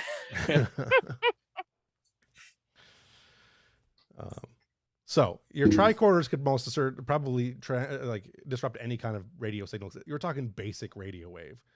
So you could easily disrupt any radio communications going back from the ship to the planet. Wouldn't even be hard. Yazabeth probably could do that without even like her pinky could jut over and probably do that, like, because she's prepped to make your ship invisible to ship, so she can probably do it no problem. Otherwise, you can make your way to the planet. It's kind of up to you guys what you want to do. Let's keep an eye on that ship, intercept any communications that may be going to it, probably not from it at this point, and we can pick it up on our way out. I think our top priority will be properly assessing the situation on planet and dealing with the technology down there. Okay. Well, I believe Mills was responsible for getting the away team together. Mills put together your team and work with the doctor. I'm certain you're going to need to blend in.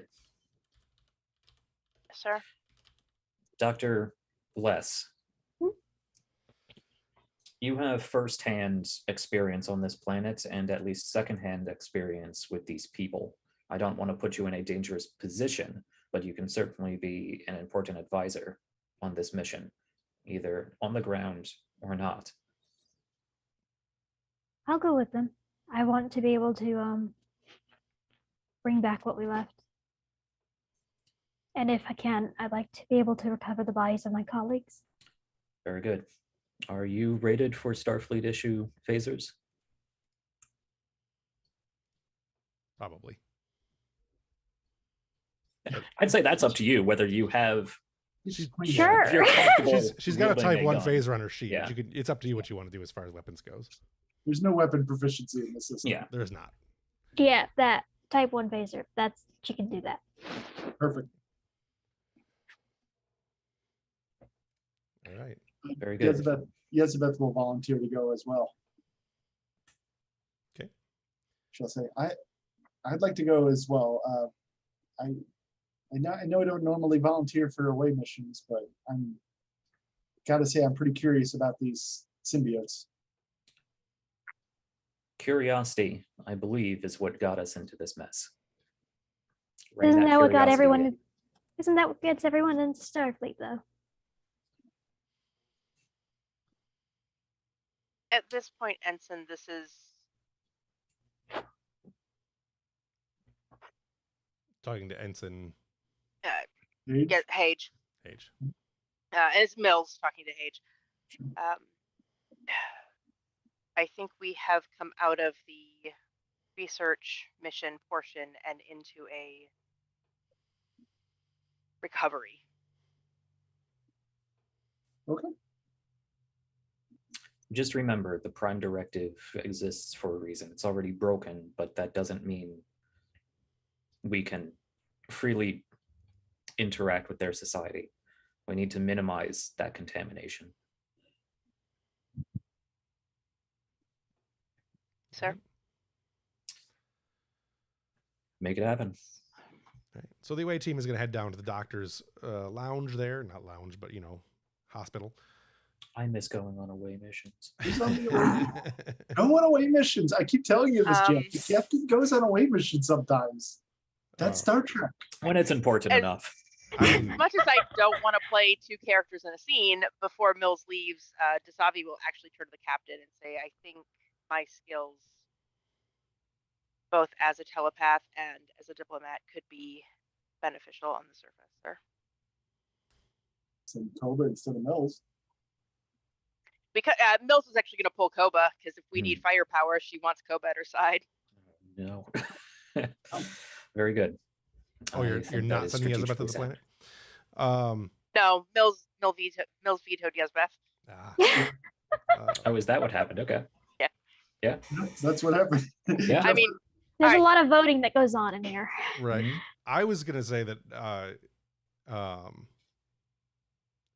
took yeah. Mills and I took Ambrose's commentary about curiosity and not violating the Prime Directive further as affirmation that Yezebeth was not appropriate for this mission. So the captain stated his concerns. You are in charge of setting up the away mission. It's your call. You and Yezebeth can have a conversation if that would be interesting. But that's your call. A call that I think Ambrose would agree with, but it's your call. I was trying to figure out who I was going. I was trying to figure out Jack's. Ambrose is not going. Dasavi is going. Mills is also going. Yeah. Or Koba is going. Koba's definitely going. Yeah, Koba's definitely going. I think Mills and Koba should go. Like I said, as much as I don't want to play two characters in a scene, Mills would go and Mills would pull Koba. She'd want him there in case we are in a firefight. Okay. The other suggestion, I mean, depending on what you guys are planning on doing on the planet, I would also suggest sending, another scientist down, perhaps. Either Yezebeth or Vren. I was actually considering Varen for her anthropology. Okay. We could send Varen. Otherwise, I don't have anybody who would be going. Right. I was trying to figure out that's while everyone is going to get surgically altered, I think visiting that Tong Koba moment before Koba goes down to the planet could be interesting. What do these aliens look like real quick? Mostly human. This is the picture I have for them. All right. Koba looks surprisingly human. Because he's big and blue. He's a blueberry, so you just have to wash all the blue makeup off. Right. Yeah. It's one of those rare episodes. Underneath. One of those rare episodes where you get to see the cast that are always in makeup. I love those episodes. Discovery had that, and it was fantastic. So let's see, Varen, the doctor.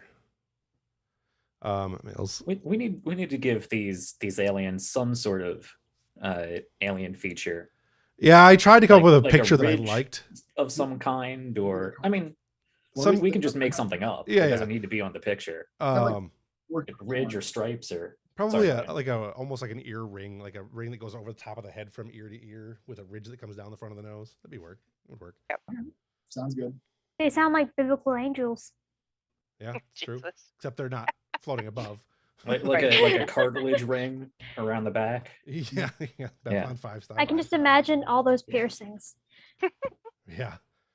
They hang chimes off of it in their hair. Very fancy key ring. Koba will be playing with his hair. He'll be like, "This is so weird. I don't know how you guys do it." Mills will tell Koba, and privately, because I think this is not a conversation that she would be like, "Let me just call you out in the middle of everybody." That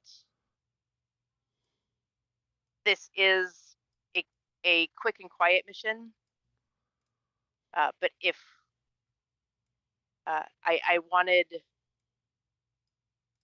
let's see. I wanted to blow shit up if we came to it. This is a quick and quiet mission, and I think you and I both agree that quiet is not your strong suit. And she'll smile, like she's sounding stern, but she gives him that convivial grin. However, That's a word of the day. A veritable festival of conviviality. Sorry. If it comes down to we have to fight our way out, there's nobody else I'd want at my side. You know what? Same. And he offers knuckles. Get the same back. All right.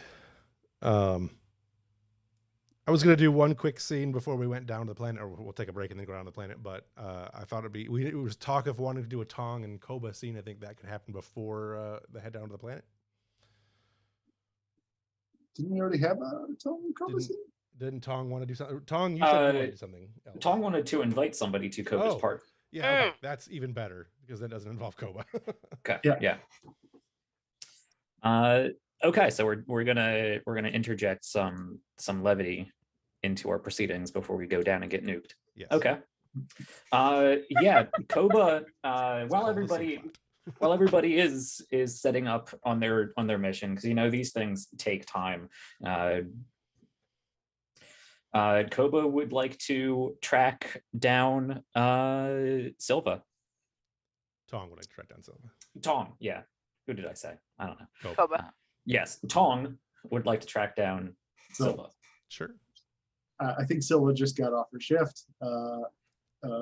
Ensign Lockie is taking over for her. Of course. And so she goes, whew,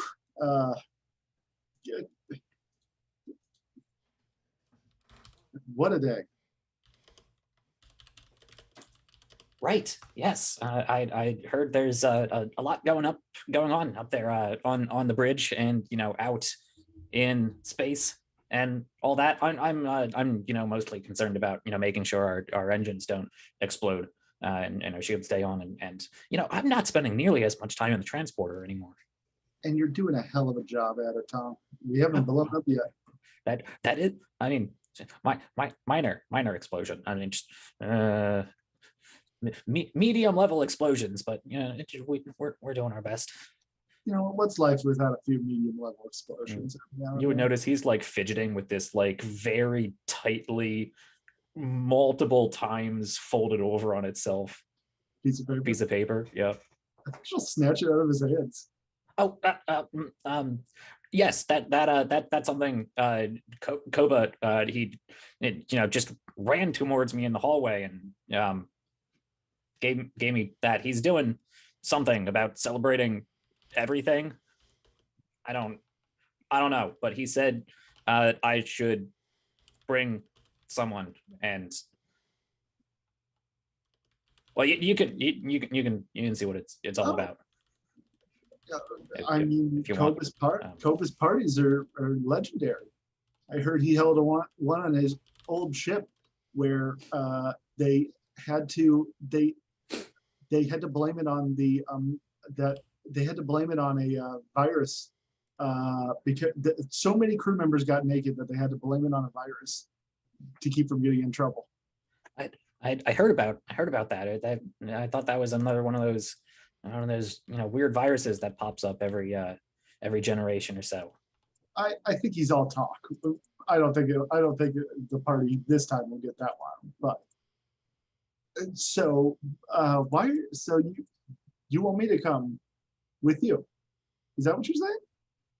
I mean, if you're going, if you want to go, then I would be going, and apparently a lot of people are going. So I mean, I guess we're all going there. Right. Yeah, we're all going. I'm sure we'll just happen to run into each other. Is that what you're saying, Tom? Is there going to be running? Naked running? I don't know. But I'd love to find out with you if that's what you're getting at. Right.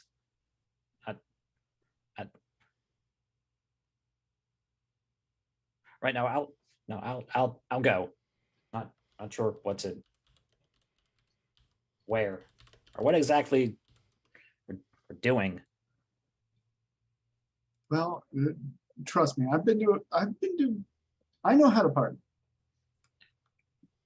Right. Why don't you- Yeah. I was telling Koba. Ferengi don't tend to hold too many celebrations or festivities or parties or anything. They're exorbitantly expensive and quite wasteful. That's a shame. Well, Right. you should come to this one, and I'll tell you what. Why don't we meet at your quarters? I'll come to your quarters, and we'll pick you out something nice. You can't go in your uniform, not to a party. Right. Right. Other clothes. Yeah, you got to have something. We can replicate you something. Don't worry about it. Yes. Okay. All right. Let's go ahead and take a few minutes Sounds good. to adjust and do things. I can turn on some lights.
do this every week. Yeah. The backstage discussions are fun, but we do run over sometimes. That's why I switched it from 5-minute breaks to 10-minute breaks. Yeah. You should put up polls during the break for the audience. I don't know how you would set that up, but we come up with a discussion. You just quickly, hey audience, do you like Waxana Choi? Yes or no? Right. Yeah, the audience question. I'd have to make them available to the public afterwards because I stopped doing that. So yeah. Oh, they don't need to know our response. Yeah, they don't. right. Yeah, Just, you guys have a poll, and then we'll just talk about it, and you'll never know what the answer was. Yeah. audience, you tell us if Loxana is great. Yeah. And then we'll tell you if you're right or not. Yeah. Well, YouTube, leave a message in the comments. There you go. There you go. Like, follow, subscribe. Maybe one day we'll have. I could cut these bits out. I could just drop them on there as shorts. Yeah. All right. Yeah, see, these are the Patreon conversations that should be going on Yes. for sure. Let's go get nuked. So let's do that. Let's right. not get nuked. When we last left off, we were getting ready to go down to the planet. We are not going to go do the ship thing right now. Right. So, ouch. Okay. So you get close enough for transporter range, which isn't hard to do because the transporters in the ship are extremely long. Dasavi would like to get a telepathic scan on the planet before we go down, just to kind of get an idea of. I mean, there are. It's probably entirely too much. It's probably 2.5 billion lives, probably. Yeah. It's pretty loud. Okay. So. Probably still playing with his hair. So you beam down, and we've got Vren, Dr. Lee, Dr. Les, Dr. Oneat, Mills, and Koba, right? Mm-hmm. All right. When you beam down, I would like to spend a momentum to bring a phaser rifle with me. that is not a momentum, that is a threat, sir. Oh, I'll do a threat then. That is escalating. As escalation, that is a threat. Okay.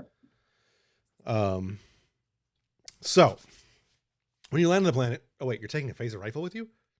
Yeah, I'm going to leave it on the shuttle, but I want to establish that it's. We're beaming, aren't we? You're beaming down. Yeah, we're beaming. Oh, good point. Okay, never mind. Yeah, I don't think a all right. rifle. I'll keep that threat, but no, it's fine. Hey, I took it off. So yeah, that would be a little too obvious, I suspect. yes. No, fair enough. Fair enough. Now, we could spend another few days in orbit and have the SSH design a phaser rifle that looks like a Tommy gun or something, but just hide it inside the SSH and take him down with you. yeah, because a highly advanced robotic shell is so much more discreet than a Definitely not at a phaser rifle. Well, you can put a holographic projector over it. I was gonna Make say it a Kalon. We could just paint it brown and put stickers on it, and tell them it's a child's robot. All right, so you beam down to the planet, the 5 of you. The first thing you note is that the infrastructure of the planet is not as advanced as you would hope. There are still a lot of you're in a fairly major region. I assume you beamed fairly close to the bunker. Is there any reason we couldn't just beam straight in?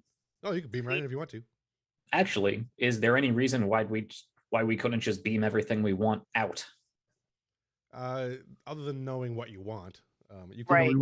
We wouldn't know what we were looking for. Yeah, you'd have to beam. You could beam the whole structure. And we really up, I need to suppose, replace the plot batteries in our sensors for this episode.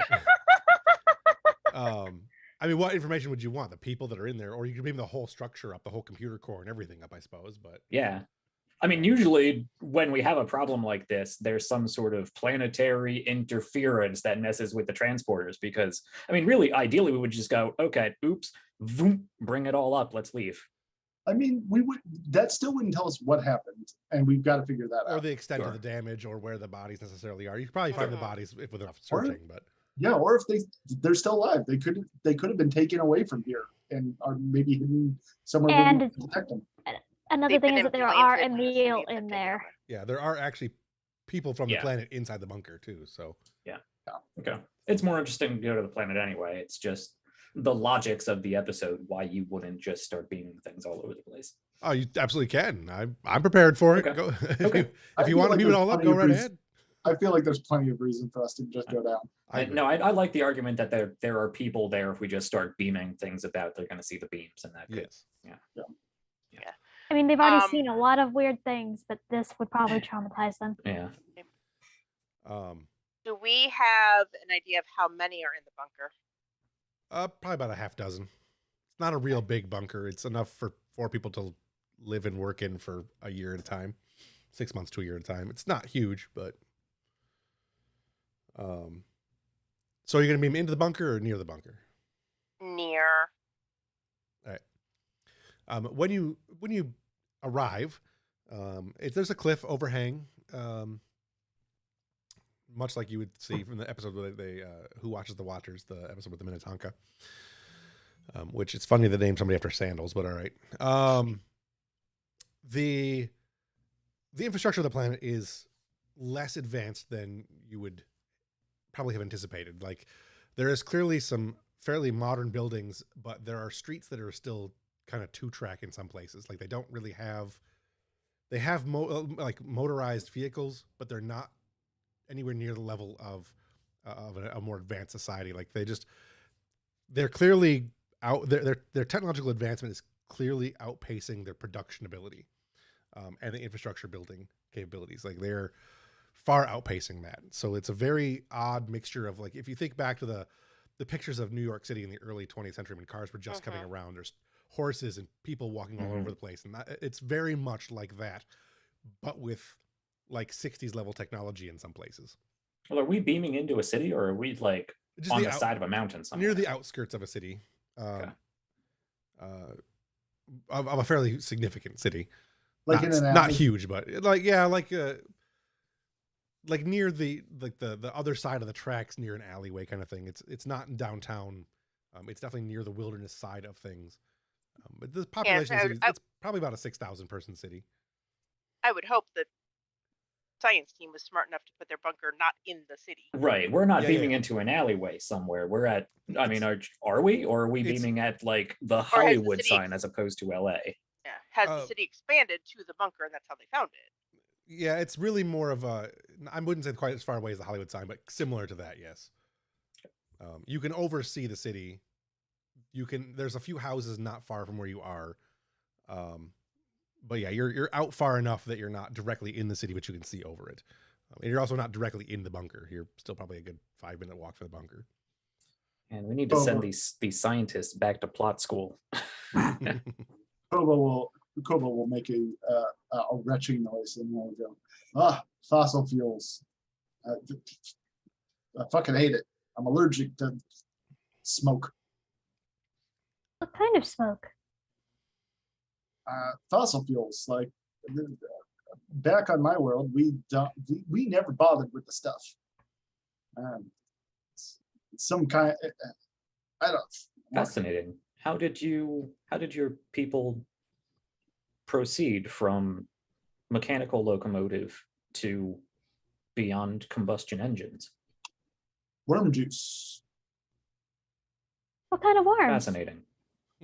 I'll show you when we get back to the ship. They're amazing creatures. It can be used for anything, and taste delicious. As you approach the bunker, you can see that there are a number of people walking in and out. They're dressed in what you would almost consider like, I mean, they're definitely uniforms, but they almost look like they're designed for preventing contaminations. Like isolation suit. That's what I was looking for. They're not quite like full ETs in the house kind of things, but more like the latex suits you might wear. Like, can we say they're like slightly decorated, like Mass Effect Quarian suits? Sure. I have this image in my head of these like very flamboyant, artistically dressed people. So Mills is in charge of the group, right? Chimes on their ear ring. Dasavi is technically in charge of the group. She's the first officer. All right, so Kobo will look to Dasavi and say, what if we beat them up, take their suits, use that to sneak on in?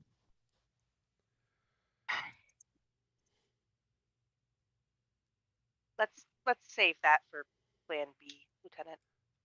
Okay, well then what's plan A?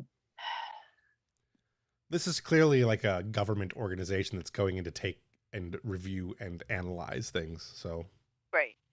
Savi will turn to Dr. Les. You know these people better than we do. How would you advise we proceed?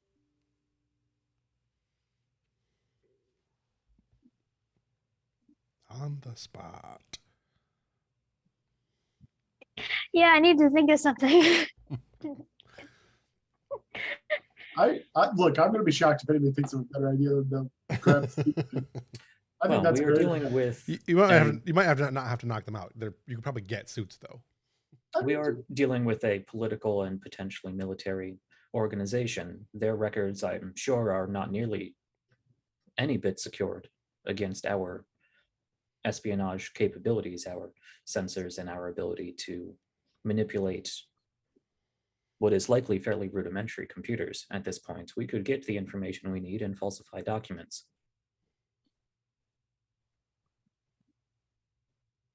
Play a part, as it were.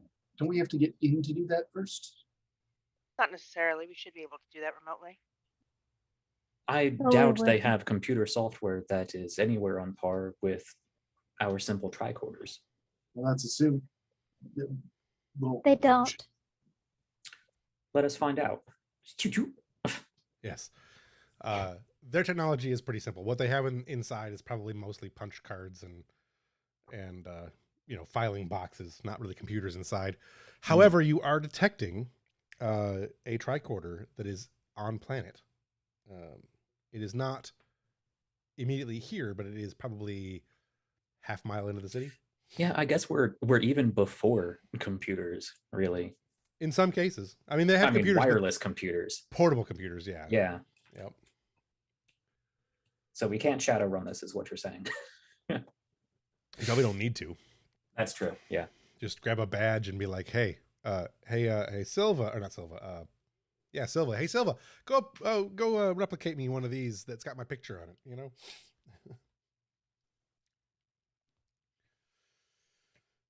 But you are detecting a tricorder connection on the planet. Okay. Well, that's a start. Let's connect to that. Is it coming from the bunker? It is not coming from the bunker. It is from the city. Oh. They are fairly similar to humans in their development, even if it is rapid. So treat them similarly. Just make sure to observe the customs that they are doing so that you do not out yourself as an outsider. There is a reason why the Vulcan Science Directorate spent well over 100 years observing the humans before we made first contact. If they are like humans, we are ill-suited for this mission. The signal that you're getting from the tricorder, it appears to be one of the tricorders, obviously from the science team, and specifically, it appears to be Dr. Varn's tricorder.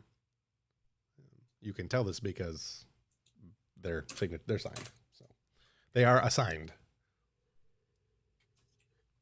So, do we want to go check out the tricorder, or do we want to go to the bunker?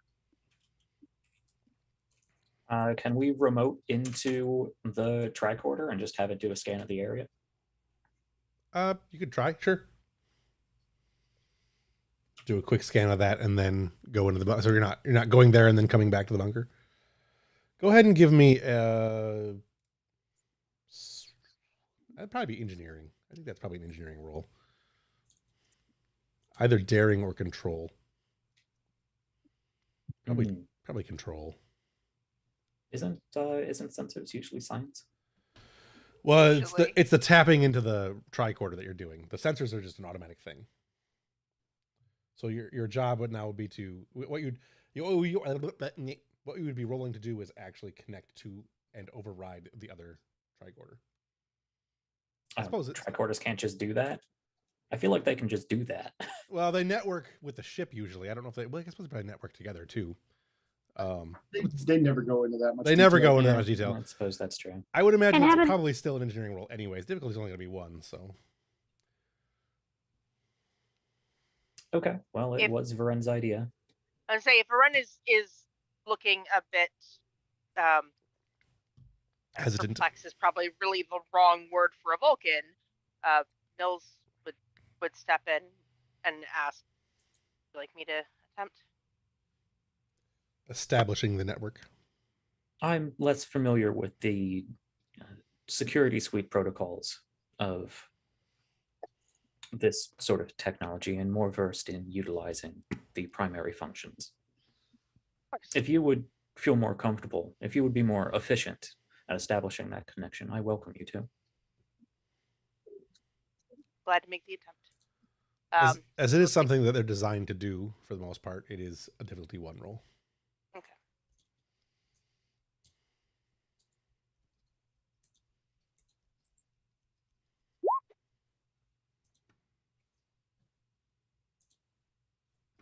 Oh, good, because I hit difficulty 1. Good. Okay. Yeah, you connect pretty quickly. You do a quick scan, and you definitely detect a trill, as well as a number of Emil. The setting that they are in appears to be one of... it's fairly spacious. You got a location where it's at. I mean, you don't get visual record or anything, but there is no... The doctor appears to be in good, healthy condition. The Emil all appear to be in good condition. The doctor does have slightly altered bio readings than you would expect for a trill. Can Wait, we detect symbionts? Distinguished from Emil physiology? I would think so. Yeah. Was Dr. Voss right? Was she a joined trill? It was not joined. He was not joined. Is Okay. it Voss or Barnes? Because like, you just Barnes. said something about Barnes. It's whatever Yeah, one. what is It's it? whatever one's on the sheet that I got there. Okay. So I think Voss is what you said initially at the start. Dr. Asili Venn. We're both wrong. Oh, Venn. Or that. Right. Dr. Ansili Venn. Okay. He was not originally Not joined. blended with a trill symbiont. Does it look like he has something else weird going on in his gut? Yes. Awesome.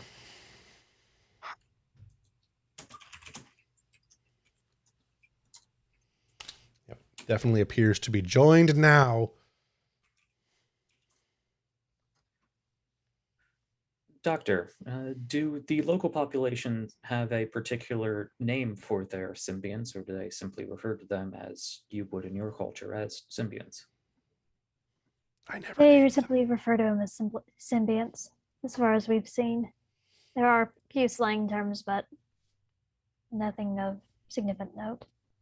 It is fascinating how your culture and other cultures like these do not place linguistic importance on the distinction between your symbiotic blendings and more on the actual experiences of said blendings. Yes, well, symbiotes are usually not for the sake of scientific, but for the sake of memory and feeling. It's almost completely instinctual. I bet it's easier to put something in your brain if you think it's supposed to be part of you in the first place than if you otherize. They are certainly good at blending themselves into whatever host they put themselves into and make them want them to remain there. Stunningly profound for Koba. Cope's smart sometimes. It is a biologic oddity, a fascinating one at that the Emil symbionts seem to be compatible with trill physiology. At least for the moment. Yes, I do believe it may be related to the radiation coming from the planet. It is possible that we need to consider Dr. Venn compromised or even taken hostage. We should make some sort of attempt to rescue or neutralize them. Did it say he was in good health? Aside from being blended with an alien entity. You might want to talk about first contact protocol when it comes to this. Is if we take the symbiote back to the ship, is that breaking first contact? Does the symbiote count as as a sentient creature for those purposes? That is hotly debated. There are a good number of things to consider. The implications on society here, if we take them. Dr. Ben's current state of mind, how much the symbiote has influenced their decision making. And conversely, how much the symbiont has gleaned from the past of Dr. Venn. If they are Yes. capable of free access to their entire memory record, as Trill symbionts seem to be, the Prime Directive would seem to be well and thoroughly compromised. Yeah. They are extraordinarily similar to our symbiotes. And yes, Dr. Venn would likely have an extraordinary amount of information for however long the symbiont has been alive.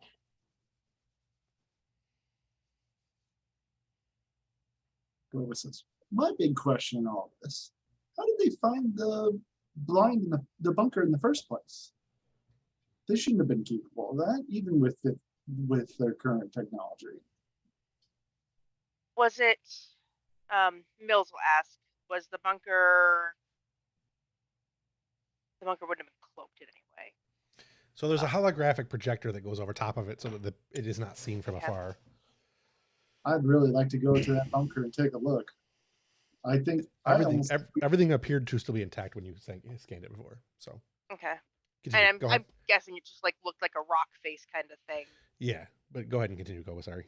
I think we should find out what may have caused the situation to become compromised in the first place before we go breaking into secure facilities. Yes, that would be the logical course of events. And I would like to gather whatever is left in there. It seems, however, this culture has not developed the wireless communications network necessary for us to infiltrate their systems and gain the knowledge and access that we need. So perhaps a more direct physical approach could in fact be warranted. Physical, you say? Mills will ask, your Dr. Venn, are they the sort that would volunteer for something like this, or do you think this was done under duress? I think given circumstances, I don't think he would have to be forced to do it, but I don't think he would go out of his way to do it. I think he was very curious as to what was going on here, but not exactly to the point of violating the Prime Directive and going out of his way to do it. But if the changes were volatile enough here, it may have influenced him.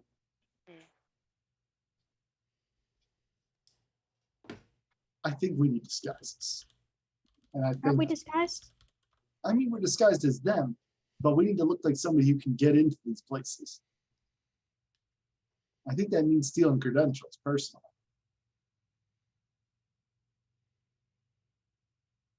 We should be able to have them fabricated easily enough. We could simply observe much more locally and take the images we find back to the ship and have proper credentials created, at least the documentation. It is unlikely that they have verification means for, well, long distance wireless verification. You'd probably need at least one example of the credentials before you could have them replicated. You might not. I mean, you might be able to just see them, but you need to pickpocket someone. You need to probably get at least one.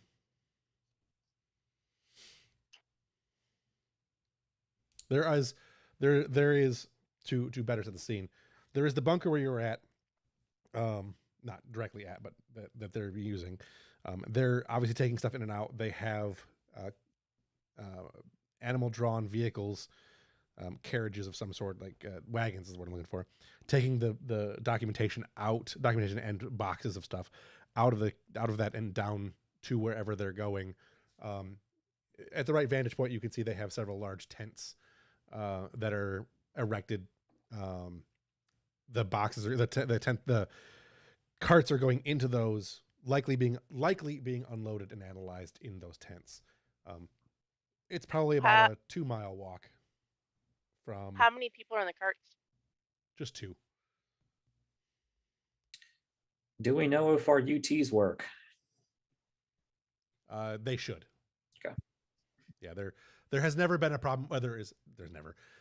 There's always a problem with the UTs. Yeah, well, with 4 years of gathered data on the planet, the UTs probably work.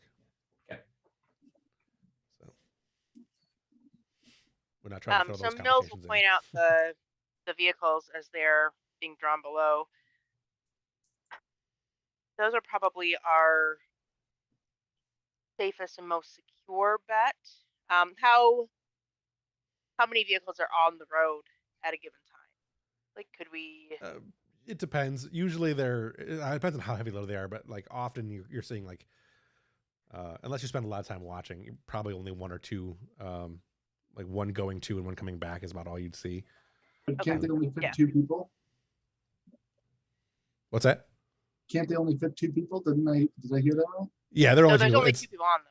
They can fit more than 2, but because they're carts, they could put as many as you wanted on them. Oh, you Yeah. put people in the back. Okay. Yeah, but there's only 2 on them. Think like a Wild West cart. All Right? right. They're sitting on the things. One person driving, one person calling shotgun. So Kobo will say, okay, so should we hijack one and use it to get in? Steal it, thinking. maybe? All right, leave it to me. I've got it. And they'll find a cart that's not being used and untie it and start taking it. Sure. Give me a clandestine roll of some sort to make sure you were not located. What would Security? that be? That'll work. Yeah, probably. Probably daring and security. Have to be. Security and security. I'm good at that.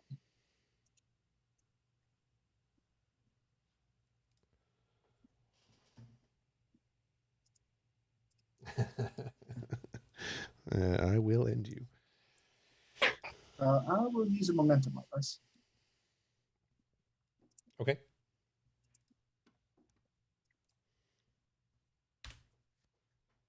Nice. That's 4 successes. Nice. You absolutely are able to acquire, acquisition, and otherwise bring about the ownership, quote unquote, of a cart with a critter. Can I use a momentum to add that? Well, how much did I succeed by? 2? Could I use a momentum to say that this is not only a cart, but it's also one of the carts that they use and can pass through the gates unchallenged? Yeah. Okay, cool. What are these carts pulled by? What are these critters? They're like almost like a long snooted cow type thing. So that's large like an ox would be, but with shaggier fur and a longer snout, like a cross between. I can't remember what the thing was called, but there was like a North American Tapir? kind of like that. Yeah. There, back in the day, there was back before humans really, there was a North American creature. Back in my day, there was a North American like pseudo elephant creature, kind of like that. I have to see if I can find a picture of one. Cool. I know what you're talking about. Kobo will ride up to the others and he'll say, I've named him Tilly. I don't believe you should get attached. We certainly cannot bring this creature with us. You can't stop me. Now, come on. Tilly will take us the way. An eyebrow. You have a zoologist on board. Should they be No, I'm quite just- fascinated? I meant I'll get attached if I want. His name's Tilly. He'll take us where we go. Hop in. Are there conveniently hazmat suits and credentials in the back of this tele-drawn wagon?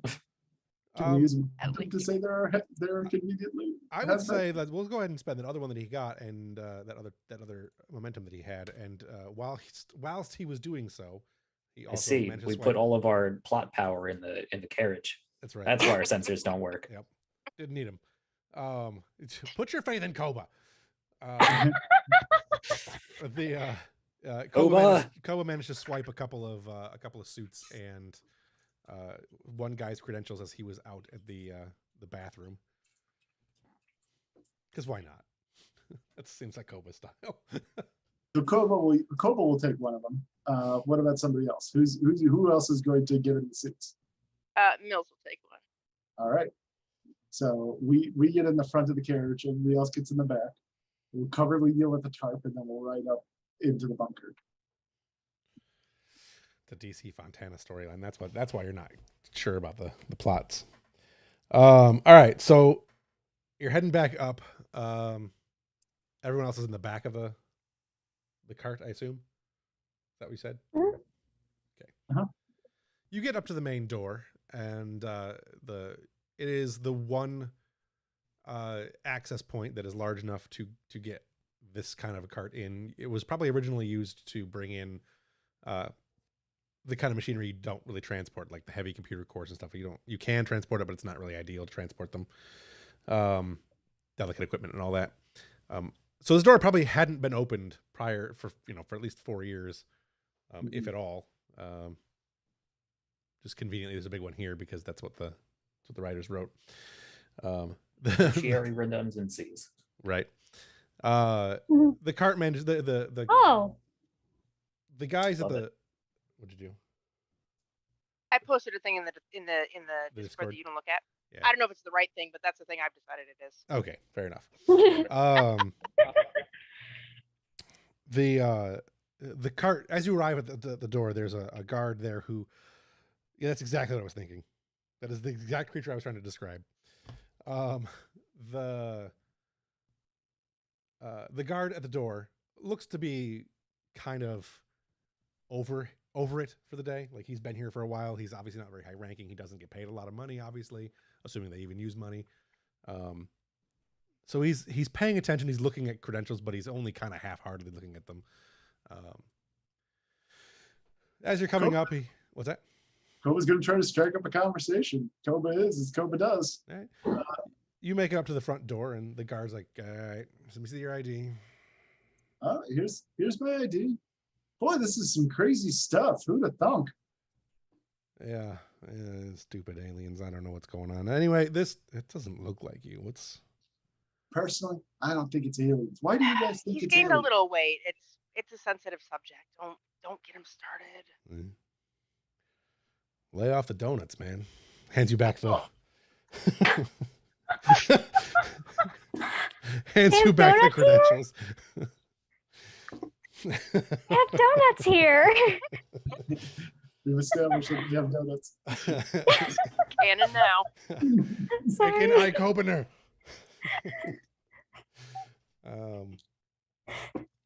Yeah. So anyway, he hands you back the thing. Is man, I don't.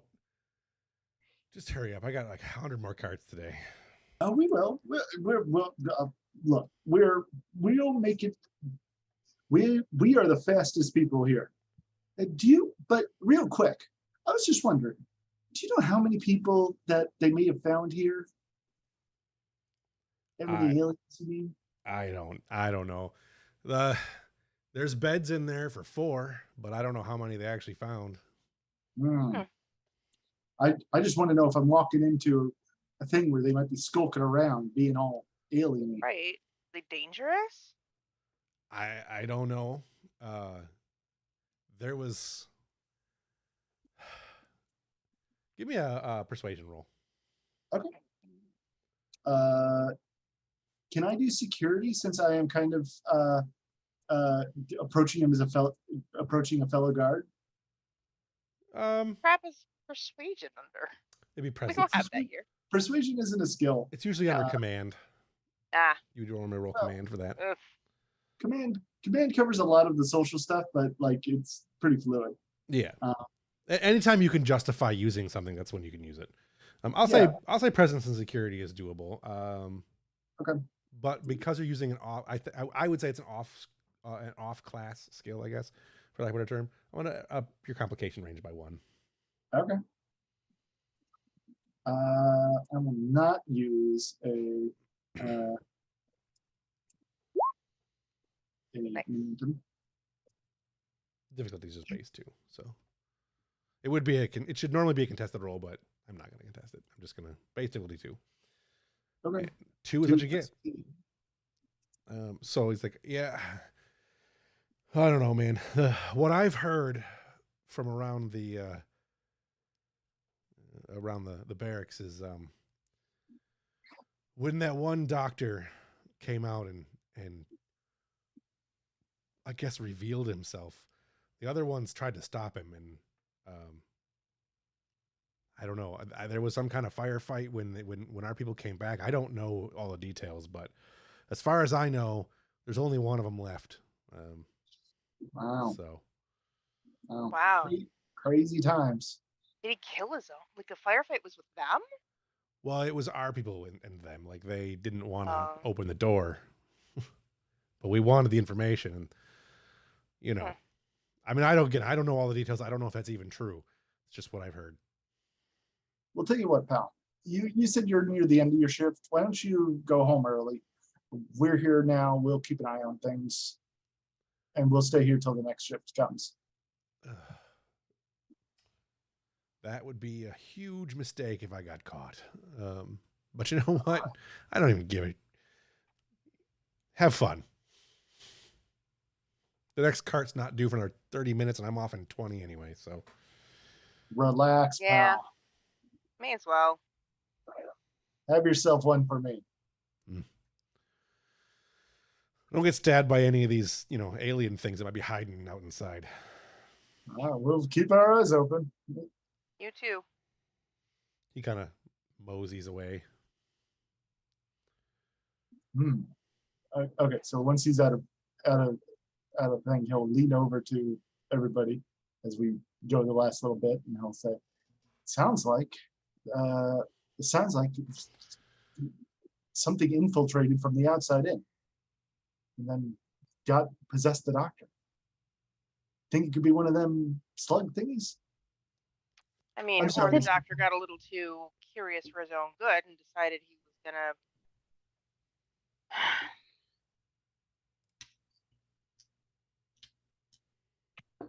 It seems more logical, given our advancements over their own, that the doctor, for some reason, in a lapse of judgment, came outside the facility willingly. Yeah, without there's no way they could open these doors. So, what were you gonna say? Go ahead. It's possible that he might have left the facility to get a closer look, but he wouldn't have done it without being disguised. Well, you know this guy, right? Do you have any reason to believe he might have gone off the deep end? There are many reasons people can go off the deep end during this kind of research, but I thought he was more steadfast in being able to go off such things. Just Avi will ask Dr. Les, the symbiotes here, do they need to be implanted? They're amphibious. Right, they're amphibious. Do they need to be implanted like the Trill symbiotes, or there are some that have been known to come onto land? So there's a legend in Trill society that you might know that the first symbiote actually had quote unquote tricked someone into the pools and entered on their own. So if they're similar in that nature, they do not need to be implanted. It's just better for everybody if they are. But there was no surgical stuff to do this earlier, so they had to find a way in on their own somehow. Now I've got the con bugs in my head.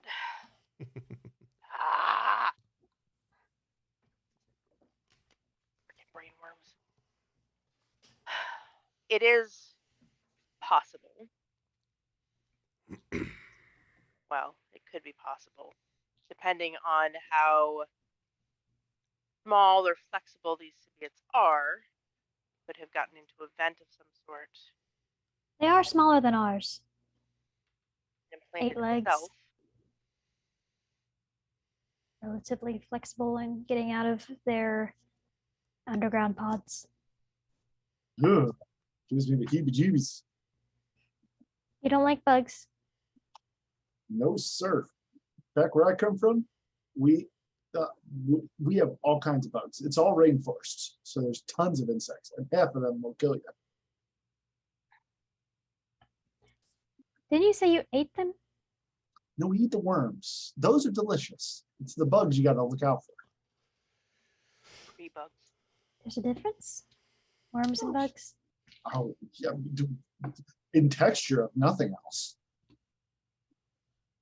If you're interested in the culinary applications of various species of insects, you should speak to Ensign Tong. I believe the Ferengi have quite culinary skill with various types of... What's the scientific word for bugs? She uses the scientific words for bugs. You're all coming to my party, right? We'll serve some worms. You'll trust me, we'll enjoy it. I just find food to be a fascinating cultural insight. A person after my own heart. It's just like I was saying, we've got work to do. We'll talk about this more. Yeah, as Koba is starting to say we've got work to do, Mills will look at Dasavi and say, Commander, if I may, the longer we stay here, the more compromised we become. Right. Koba will hop out of the cart and begin looking around. Can I do some kind of check to like examine the area, figure out what may have happened? Yeah, let's go ahead and do, this will be, it's a good way to do this roll. So the forensics is covered under security, and I do have the forensics focus. Yeah. I'm trying to think that if there's more than one of you doing the search in the structure, how to manage to avoid detection and to get the data that you require.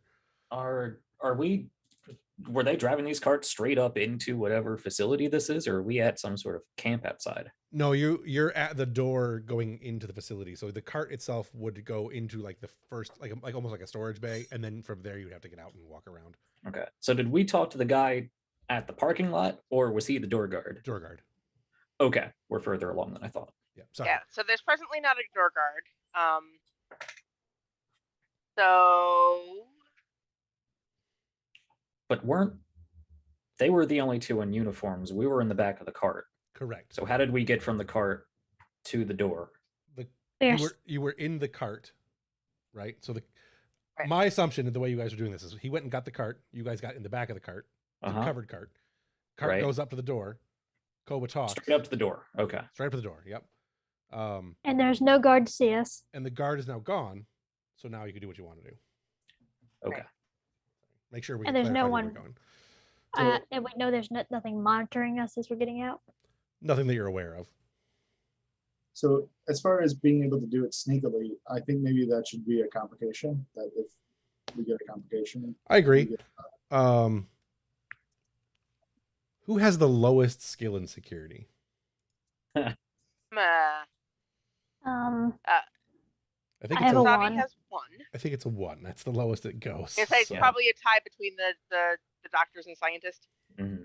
All right. Everyone has 1. So here's what I want to do. Because the person who's the least good at the sneaking thing is the most likely to get caught, I'm going to make that the complication range, the difference. So it would be a complication of 4 with a difficulty of 2. And then if you can lower that, you can use momentum to lower it, or however you want to do to remove complications, that kind of thing. So I was going to have Dasavi telepathically scanning. Sure. Can we use that to lower the complication rate? Yeah, I'll take 2 off of the complication for that. How Shadowrun do you want me to get here? Please, let's not go full Shadowrun. I fucking hate the fucking. It's a fun game, but it's not Star Trek. Not Star Trek. No, we'll just blindly walk in past all the sensors and all the guards, and the sensors are all on your side, right? They're Federation sensors. Right, they're all our sensors. Let's just do a roll to figure out if we get past the sensors. Our characters know what to look out for more better than we do. Yeah. Can we just, since there are sensors, can we disable them with our tricorders at all? That's where I Or was is that going. too much? You probably could, yes. Yeah. Although they probably don't have any way to access the sensors. The only person who would have access to the sensors would be the doctor, because they'd have to have a tricorder and know how to use the tricorder. Right. Would I be able to have access to the sensor since I've been here before? You would have probably the command codes to the entire building. Okie dokie. There we go. Because you were supposed to be the replacement of the lead, the research lead. So you the boss lady. Awesome. So would I be able to turn Yeah. off all the sensors? I'll say that would reduce the complication by one more. So you have a complication of 1, difficulty of 2. Okay. So this is a roll to find out what may have happened. Just to it'll get you all the info. Pretty much this is the searching the building info dump, because this doesn't have to be a real long scene. I'll use 3 momentum for 4 dice. Does anybody want to assist? Give me a second, sorry. Mills will assist. If we have a value that corresponds with observing places, would that be able to correspond with this? So oh god, sorry. A value would be used to if you were going to use determination, something like that, or if you're going to challenge your determination, to challenge your value to get determination, or use your value to get determination. If it could apply, but it would probably be overkill in this situation. You mean Okay, value well or do then you never mean mind. focus? I have value. It's a value, yeah. A focus would apply here. A value would probably be overkill. You could Nah, absolutely okay do then. it though. We're doing insight security, Jeff. Yeah, that works for me. I did presence by mistake, but that would have been a worse roll, or that would have been. It's fine. Sweet Jesus. 2, 4, 5, 6 with a difficulty of 2 and no complications. So you guys are getting all the roll today.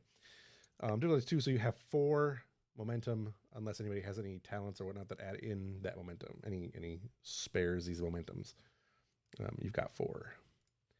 What you find is that the logs that the Dr. Les is able to find fairly quickly show that the good doctor, Varn, right? Varn? Ben. Ben. It's a 3-letter word. I know that. There it is. Varn is a 4-letter word. Ven. They're all V-E-N. 3-letter words. Yeah. A silly Ven left a short log stating that researchers log. The rate of advancement that these people are undergoing is troubling. They're advancing beyond the maturity of their species. If this continues, not only will they destroy themselves, but it is possible they could destroy other species as well. The lost knowledge that might be, the knowledge that would be lost should something happen to the symbiotes would be tremendous. I've recently discovered that there may be a connection between the symbiotes here and the symbiotes on Trill. I have not yet discovered what it is, and I do not have any real evidence, but there's something I believe. There's a pool not far from here.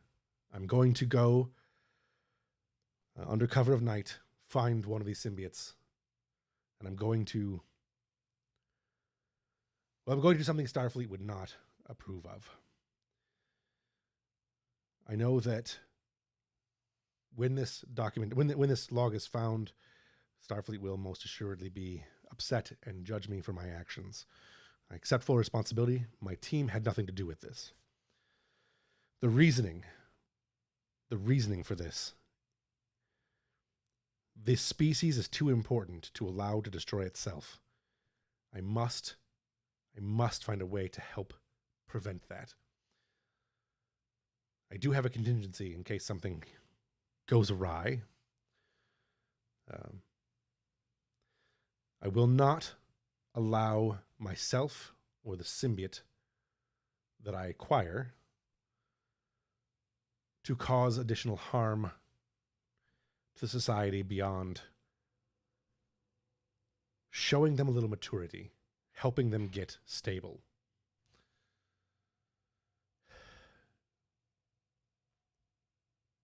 I know this is dangerous, and I know that Starfleet will be short behind. I am scheduling this. I am choosing this time with the intent that Dr. Less arrives. Perhaps I can convince Starfleet that this is the right opportunity. These people are less than 5 years from possible warp capabilities, and if they do not harness this power properly, they will destroy themselves and possibly a great deal more. I believe it's a risk worth taking. I hope I'm right. And then it ends.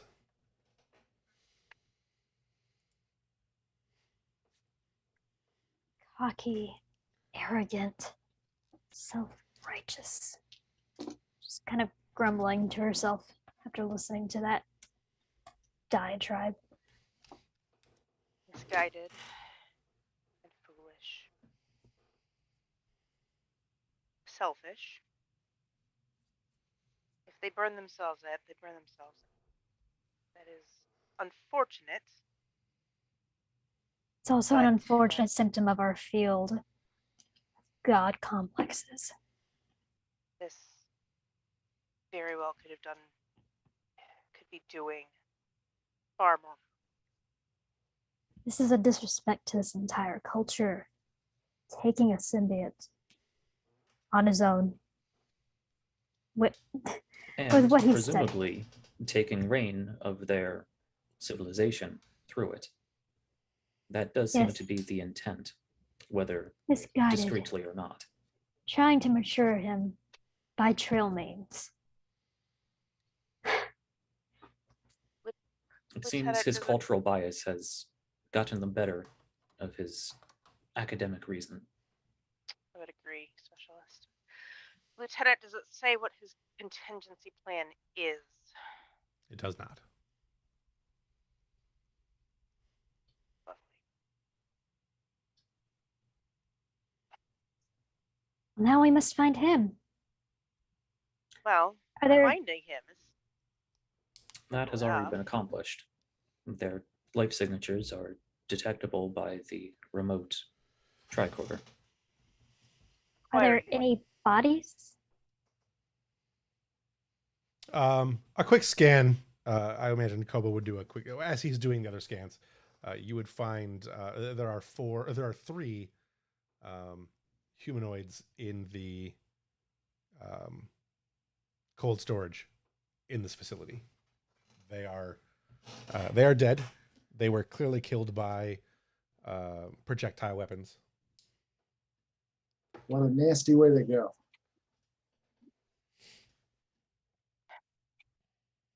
He must have gotten that symbiote, if that's what you want to call it, installed it in his brain and used it and taken out his friends with it. Killed his friends one by one, stuffed them in here.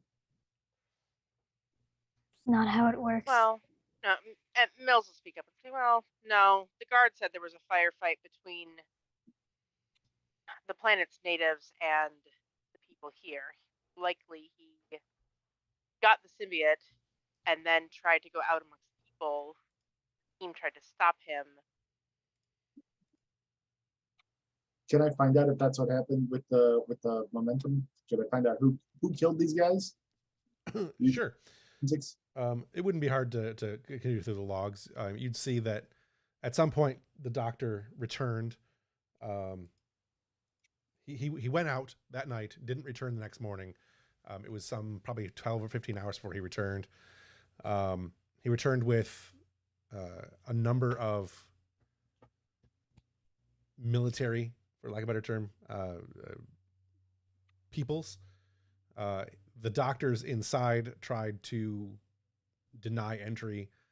The doctor used his tricorder and the override command codes of the station of the facility to force the doors open, and then they were overrun by the people of that security contingent. The conversation that was had appears to have been, and you can only get snippets of it, but that the doctor needed to prove that Dr. Venn needed to prove his claims, and if the doctors inside didn't allow that he didn't have a choice but to let them in, or they would destroy everything. So. And this is something they're all watching happen? Yeah, it's something that the sensors and security of the Federation facility would have picked up on all of that. Yeah, Tara is furious. Just like white knuckled glaring at the recording. Regardless of the doctor's intention, we cannot be certain as to the current cognitive state or his own personal retention while blended to this symbiont. When was this recorded? About 5 days ago. Usually when a symbiote is bonded to a host, it takes time for them to adjust. He's Trill likely symbionts. Yes, and these are remarkably similar to ours. It likely takes time. There's an adjustment period. It varies from person to person, but he's likely still going through that adjustment period where his self and the symbiote are blending. Is there any chance, Avi asking, the symbiotes on this planet exude some sort of pheromone that would influence people, call them to it? Not that one's ever been discovered. Sorry. No, you didn't have the answer to that one. So I'll just share it to. But you can give the answer. Go ahead. We're like, there's a chance, but we are not certain. It usually they prefer to be in hosts, but the symbiotes on this planet are capable of being alive without them. But it makes things much easier for them to communicate and survive with a host. Koval said, well, maybe these things are steering their biology, right? Maybe they're able to manipulate these people into getting them, wanting their symbiotes. Might be the way they reproduce. That's the small shred of hope that I'm clinging to, that he didn't just sacrifice.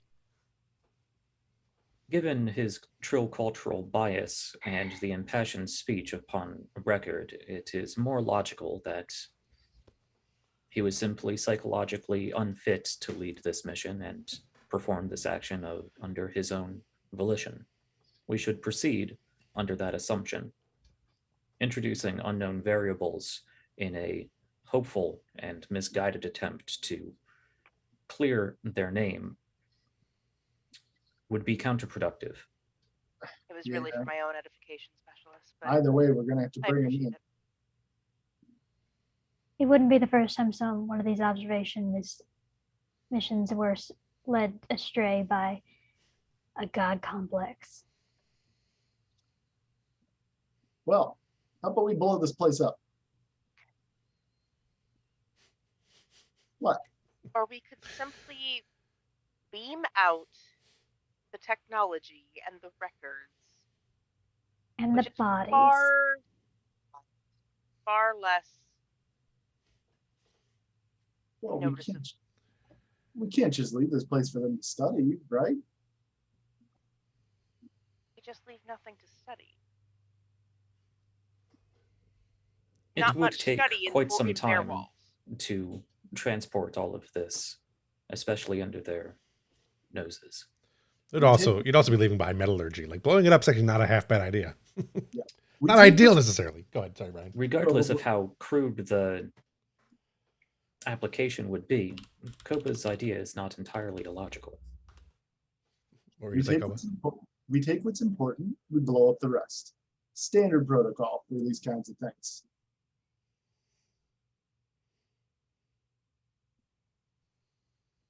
I didn't realize Dr. Starfleet was so. I didn't realize Starfleet was so enthusiastic about explosives. That's trademark Koba. Yeah, Mills just sort of like hooks her thumb at Koba within like this one gesture. But that doesn't mean I'm wrong, he says. Not necessarily. It would also force whoever is in charge of all of this to create some sort of plausible deniability cover story. Yes. Yeah. With any luck, they'll just put this down to like some freak propaganda that somebody lied about. If we leave it here as proof that there's extraterrestrials, that's a whole nother thing. Would I be able to get the records back up to the ship with her codes?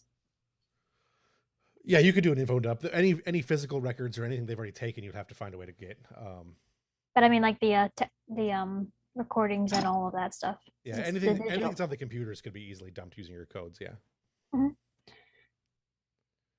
Dumped. I would like the wiped. bodies. While she's doing that, Koba will just like begin setting up explosives. She'll set it so that way it can be remote activated from orbit. Okay. Like, Where'd you get these explosives Bring from? explosives with you? Yeah. Ren would actually. I mean, I can escalate. I was simply going to hail the ship. They are his comfort explosives. Leave him alone. My emotional support grenade. I think it makes perfect sense for Koba to have brought these, knowing he'd have to probably be doing exactly what he's doing right now. He made his undershirt out of C4. I mean, that's what those utility belts are for. You carry the gizmos. Right, but you were incognito. But yeah, True. it wouldn't be hard for Koba and company to. I mean, you can contact the ship. You have no Yeah, problem doing that, and have stuff brought down that Koba can then set up to explode the whole thing. Yeah. So Yeah. Koba will do that, but he'll make sure and set it so that way it can be remote detonated. Mm. From orbit. You were also going to have the bodies transported out, right? Yeah. Okay. Yes, Tara definitely wants the bodies transported out. Along with any important equipment. Yeah, there's still people in the room. Like, there's not in the room you're in, but there are still people like the Emil in this facility. In the bunker. So you start just beaming stuff out randomly, they're going to notice it. Fair. You could. But the bodies are in like cubby yes, cubbies, they're in the right? freezers. So like they're basically in a mortuary, Mhm. for lack of a better term, not a mortuary, but a morgue. So they can be beamed out no problem. You can beam the stuff in. You can find a quiet spot to do that. You can even set the explosives up probably without any, with very little potential interference. We might make a roll for that. But just beaming out equipment while they're in there is going to be one of those things that, that's probably not a great idea. Also, you probably don't want to blow it up while they're sitting in there. Oh, Do you we- might. Facility. Can we? Is the equipment special? Well, we don't want them to have any. No, I mean, stuff. can we blow it up as well? Oh, yeah. Yeah, you could. I'm just saying if it's special, we can take it back up with us, like if it's unique. But if it's not, it can be exploded There's probably like as other than well. there's nothing that wouldn't be able to be reproduced, or the things that you would get from having information, from having the equipment is probably already written down in logs and such. So there's probably no reason to actually save any of the physical equipment, personal items and belongings maybe, but that stuff's probably already been taken out. What would the likelihood of even exploded of them being able to study the materials and such? I mean, obviously the data is going to be trashed, but any of the metallurgical stuff they might be able to, but I mean, Copa can do a pretty good job blowing that stuff up. Really, you can use those. I mean, phasers can vaporize metals pretty much like into vapor. So you could do a pretty good job. There's probably a chance that they would have at least some evidence that they could get into, to start studying metallurgical things like that. But as far as like reassembling the technology, that would probably be pretty much impossible. or pretty close to impossible. I mean, they can reassemble planes that explode, but this is Right. a much more detailed explosion with technology that's far beyond even where they're at now. So Right. it's 400 years more advanced than they are. So Okay. This facility is also under its own power. Therefore, that power can be utilized to help facilitate the effectiveness of this explosion, and may also provide an efficient means of driving the mill out, creating some sort of reactor leak or overload. I like I the way was going to. Mills just says I was going to suggest conveniently finding one of, and she just gestures at one of Koba's bombs and clearing the area.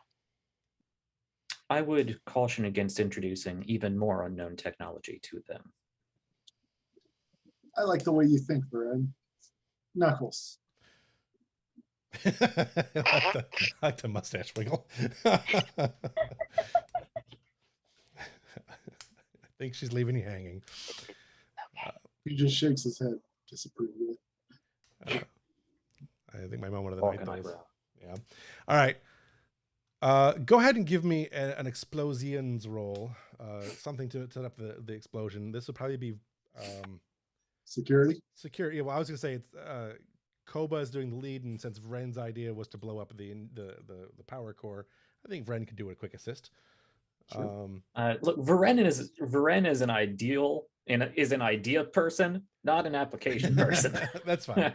Varen does not have the stats to actually do anything other than think. Right. Somebody. If we are plugging the power source into the explosives, though, that would be science, yeah?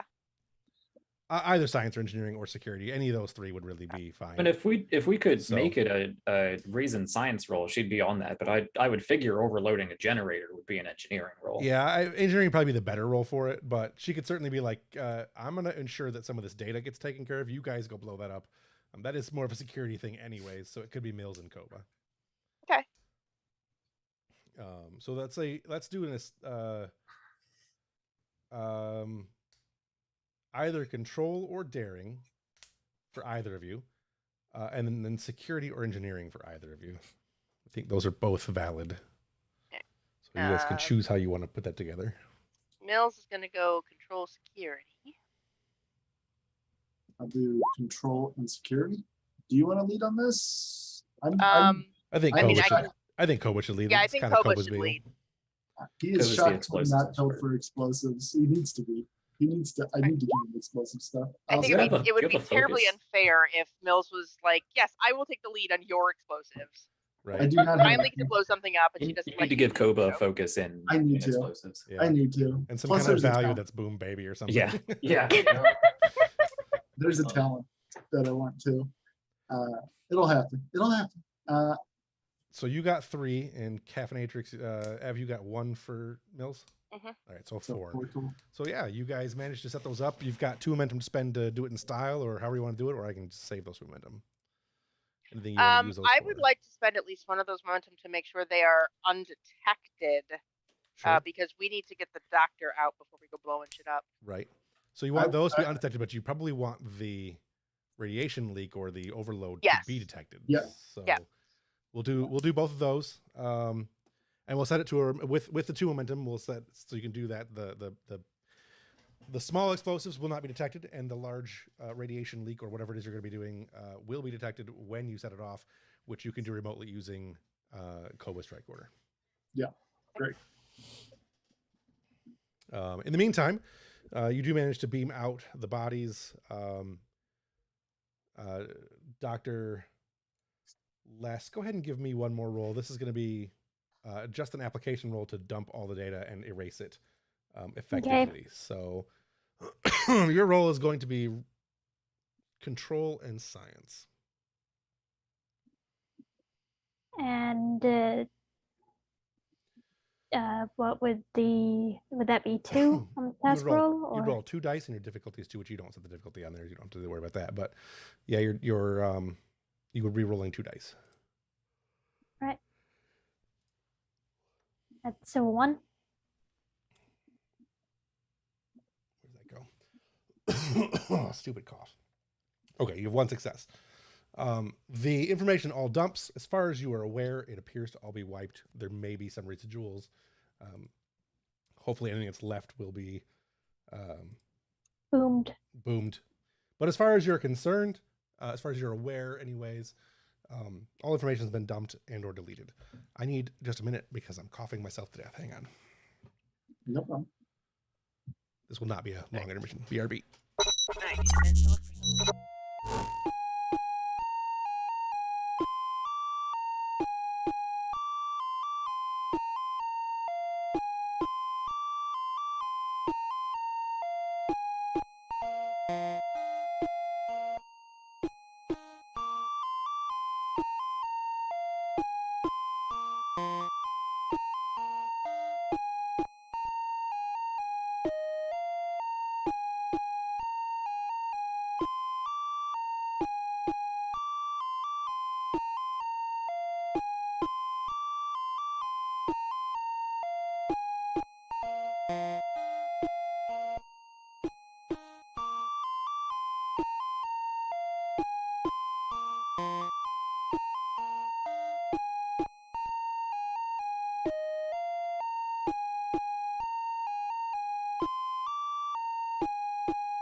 I am back.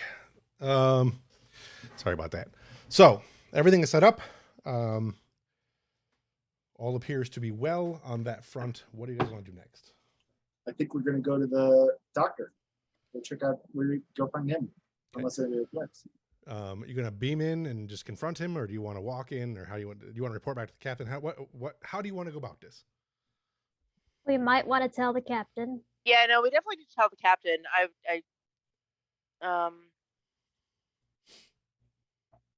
Jack stepped to okay. There he is. He's got headphones on. I'm assuming he can hear us. Yeah, I'm here. Tara should not be making any decisions about what happens because she is angry, and she is visibly angry. So you guys head back out of the facility. Take the cart a little ways down, probably ditch it and head out in a ways so you can get your some calm time in. Not ditch it like you still have access to it in case you want to go into town, but make a quick contact to the bridge, and I don't know what you guys want to tell him because I mean Jack obviously knows what's going on, but right. So Dasavi will await the captain. Go ahead. So we have the bunker has been compromised. It would appear Dr. Venn took it upon himself to merge with one of the symbiotes in an effort to save the civilization. He, in the process of all of this, got the other 3 team members killed. We have rigged the bunker to explode, created radiation to evacuate it and keep the mill out and a safe distance away. The next plan of action is to acquire the doctor who appears to be in town at a facility. I would agree. The doctor has put us in a difficult position. We cannot apprehend him without abducting the symbiote. Precisely. Nor can we remove the symbiote and leave it here with the knowledge that it's gained.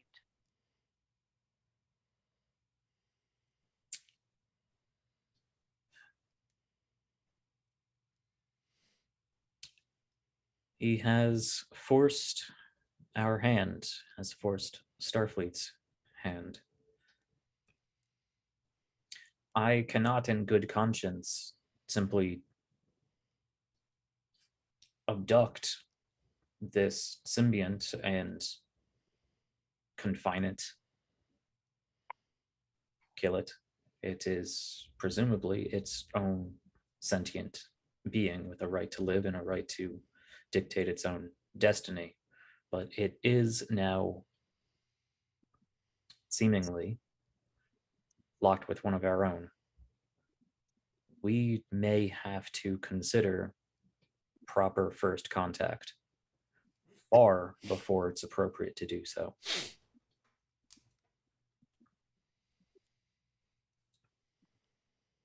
I think you should proceed as I assume you had planned in locating the doctor and finding some way to discreetly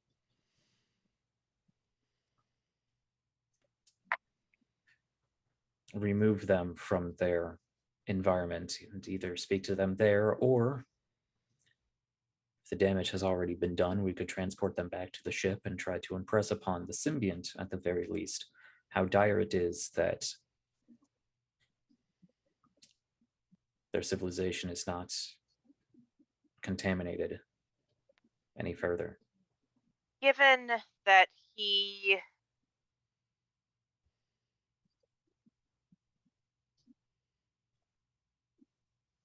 readily and from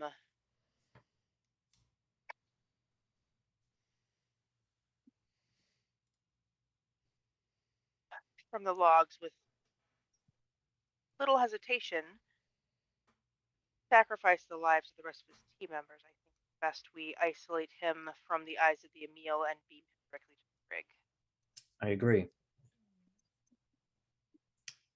Under normal circumstances, this doctor would be taken back to Starfleet and tried for clear crimes.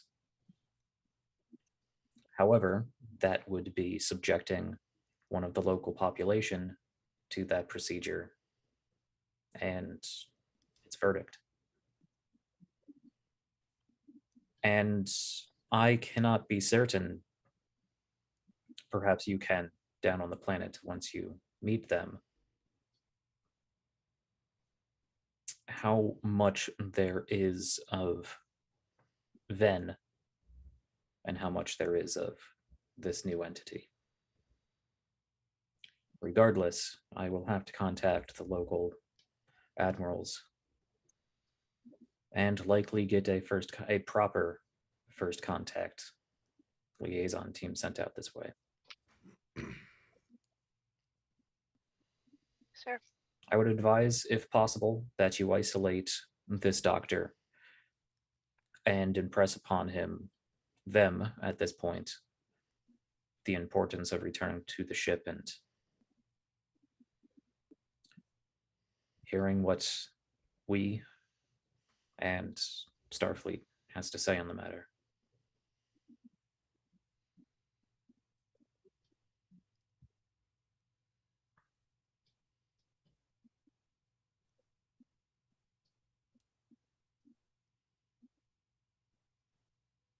Questions, objections?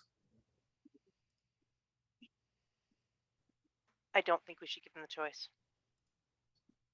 As much as you are correct in that putting him through the typical course of action forces another life form to go through that course of action as well, the risk to the society is, I think it outweighs it. He was concerned that they were evolving too quickly and were going to burn themselves out. They were within 5 years of warp. With the information holds, I think all he's managed to do is accelerate the process. I would suspect as much, especially if that information is falling under the hands of their military. If a sacrifice has to be made, and I think we are in a position where the choice is one or thousands on thousands. And throughout this conversation, Ambrose has probably been sensing some anger from Dasavi. And when she says sacrifice, it's almost like part of her brain flinches.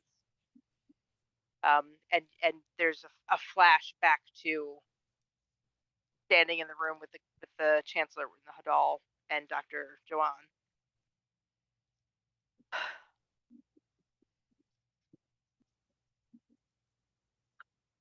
He's put this planet in a far greater predicament than the one he intended to save from.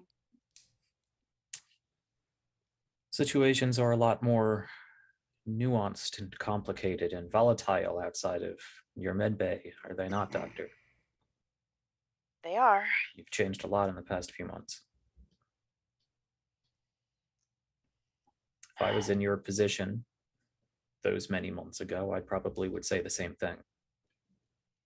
I may still say the same thing. I agree. I don't think the choice should be theirs, as to whether they return to the ship and face the consequences. The question is what those consequences will be. The fate of both of these individuals. Find them, isolate them, bring them back. We'll go from there.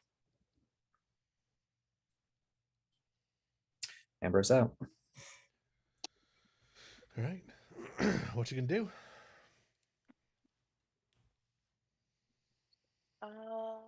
Well, let's head into town. As a group, you don't have any real trouble getting into town. The cart gets you most of the way. You probably don't want to take the cart through town because it is clearly a military cart. Probably draw some attention that you wouldn't necessarily want. And you don't need the suits anymore because you're not doing isolation stuff. So you have the appropriate camouflage to get any farther than you are. The town. Go ahead. When I think we're done with the cart, I'm going to loosen the straps on Tilly and run free. Tilly, you served us well.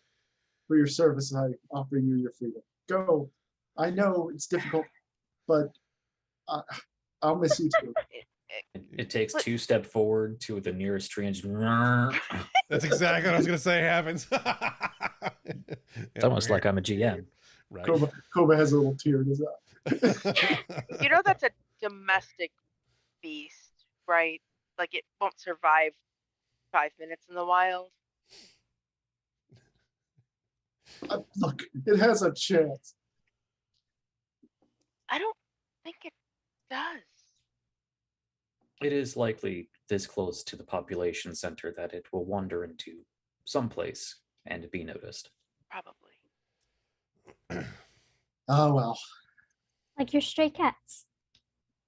Very large stray cat. They'll have a sweet taste of freedom very soon. Speaking of sweet taste of freedom, we should get the doctor so we can take away his freedom. Yes.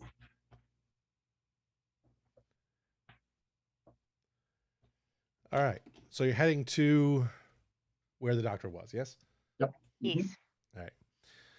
You make your way through town, and as you get closer to where the doctor's signal was, things become more refined. The streets are more paved, mostly with cobblestone and such, which appears to be a choice of aesthetic, not necessarily a requirement. The building that you arrive at is a large, almost sandstone style building. Or limestone, I meant, not sandstone. It's a large limestone-ish type building. It looks like an official building, very similar to what you would find on Earth, probably even at that point in the Federation's timeline, as columns. Buildings. Yeah, probably a columns. Columns make everything official. I was going to say obelisks. No! Not Fuck that your kind, obelisk. not that kind of obelisk. That's another whole. We have a history. But definitely a grandeur that is designed for intimidation, or at least impression, an ostentatiary of sorts. When you enter into the main chambers, it's a large oval, or circular, sorry, not oval, circular rotunda area, high ceilings, big staircases. It's very typical of what you would think of, what we as humans would think of as like a Capitol building sort of thing. It's not real well guarded. Like, it's clearly people are kind of on their own recognizance here, wandering around. There's a big block of cheese in the middle of the room. Nobody's going to get that, but the signal leads you up the stairs.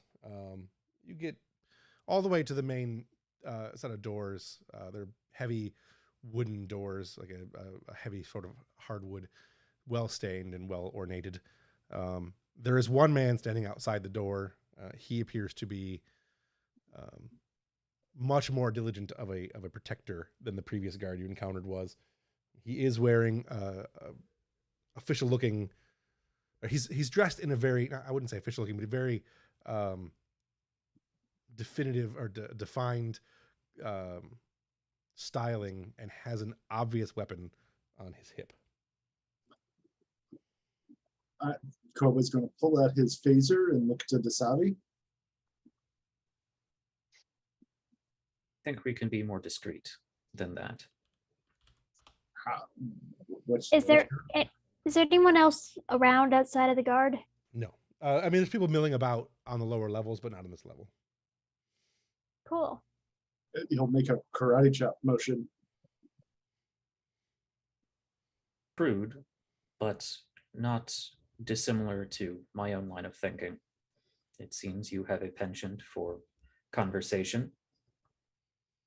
I, however, do not. Can't you do the nerve pinch thing? Yes, that is where my argument was logically leading towards. Oh, well then I distract him. You nerve pinch him. Indeed. Perfect. So can Varen do a nerve pinch roll and then I can assist by distracting him? Yes, that's fine. I don't know how nerve pinch rolls actually work. It's not something we've ever done. In my experience, my limited experience, mechanically, they work badly. Yeah, no, if you do it, So I'm just going to have it like, I will give you momentum or threat or whatever it needs for just to say that I nerve pinch him and he drops, because that's how it works in the shows. That is how it works in the show. That's what I would probably do. Because in the game, you roll, and very rarely, in my own experience, do you actually do enough damage to drop somebody. In which case, why are you nerve pinching? Right. The talent is kind of lame. I think we should just. Yeah, it's a narrative thing. Yeah, do one roll for me though. Give me I want a presence and command roll out of Koba. So let's go ahead and do that. And then if that succeeds, difficulty is going to be just normal too. If that succeeds, then it gives Ren the opportunity to just what sort of facility are we in? Are we like their headquarters? Is this a commandeered police station? No, it seems like it's probably like a legislative building. Okay, so it wouldn't make sense that he's taking a captive, a rebel rouser. No. Okay. No. This building is probably some kind of either legislative or administrative facility. Did you want to spend any momentum? I didn't see what the roll was yet. I rolled a 0, but I was assisting. Oh, I was having you do the main roll. Oh, do the main roll. Okay, yeah. Well, roll 2 die. Oh, well, there you go. 2 successes. So, what you need. You walk up and start conversing with the gentleman. He's like, I don't know that. Are you supposed to be here? Oh yeah, of course I am. I'm Nikar. Nikar. Are you on the list? Yeah, of course I am. Here, and then he'll lean over, start pointing at the thing, distracting. Yeah, he looks down just a little bit into whatever you had, and then promptly goes to sleepy time with a nerve pinch. Koba will catch him and drag him and then set him in the corner, as they do on Star Trek. Yes. Just leave him on the side of the wall. No one will ever see him there. Yeah, no, it's fun. Perfect disguise. Mhm. And then we'll quickly run in. All right. The door is not locked. It is not hard to get in. I think my computer just crashed. But we'll hopefully continue. Oh, it did sort of crash. Oh no. I'll be back. Hang on. Okay. It didn't crash. It just, I lost my screen and stuff. So it'll be back in just a second. Yeah, it looks there's a delay. We might not still be. Are we still live? I don't know. Hey chat, are we still live? It might come back in a second. It's supposed to auto reconnect. So okay. Yeah, Yeah, I got a few we're very frozen. brief. It's frozen and it's catching up. There we go. Yep. Still frozen. Give it a minute. It needs to breathe.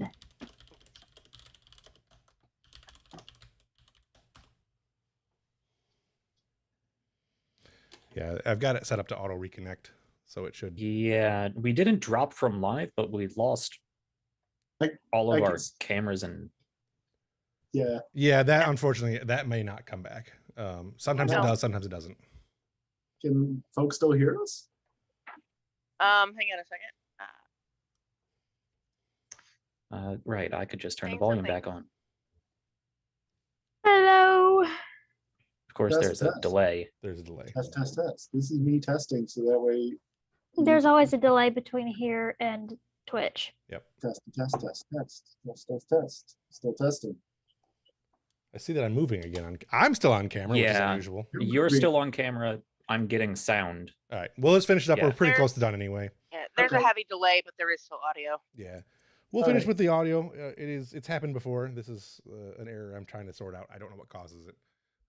We haven't had it in a while, so. So the doors were opening. You were opening the doors. They were not locked. You were heading in. How many? Go ahead. Either by scans or by telepathy, how many people are in this area? Or is this like the doctor's office? 3 people in the room, the doctor and 2 others. Okay. Kobo will definitely draw his favor. Mills will.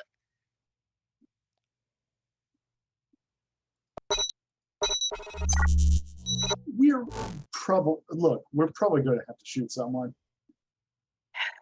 Possibly. Let's try and do this as quietly as possible.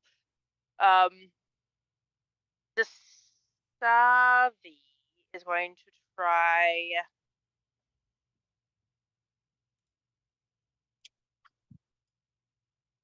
I don't know how to do this.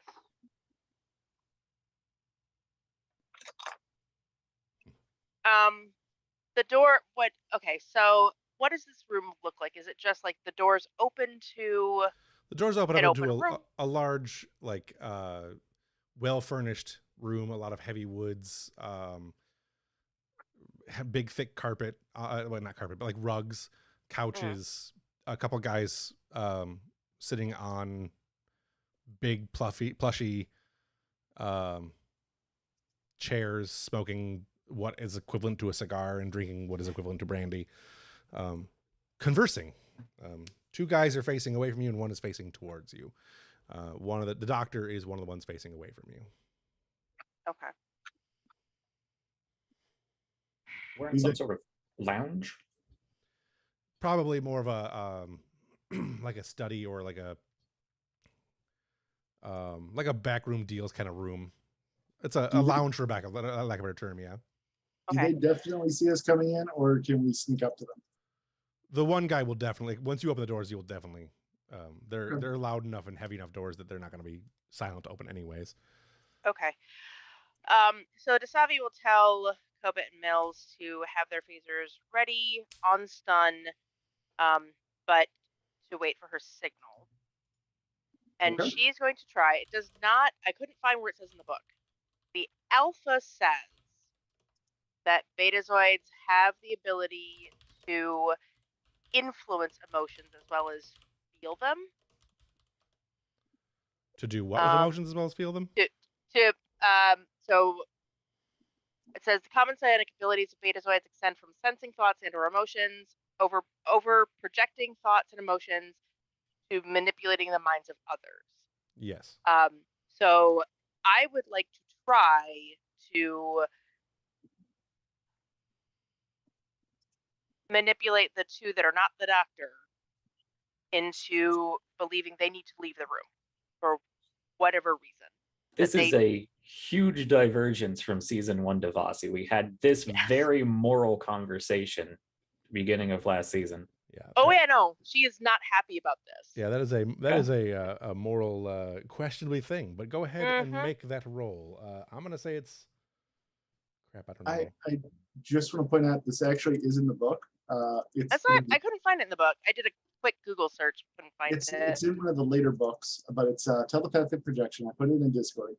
It requires the telepath talent. It's a talent itself, but it says you can use this offensively to overwhelm a target's mind with pain-inducing psychic noise. This requires a presence plus security check with a difficulty of 2, inflicting stress equal to your presence with the intense effect. Okay. So if you want to use those rules, there they are. That's not too far from what I think you're trying to do. I mean, you're not trying to hurt them, but no. definitely inflict some kind of mental stress on them. Right. That was control and security. No, presence security. I'll allow that if you want to do that. I would actually, personally, I would go with presence and command. But either one is fine.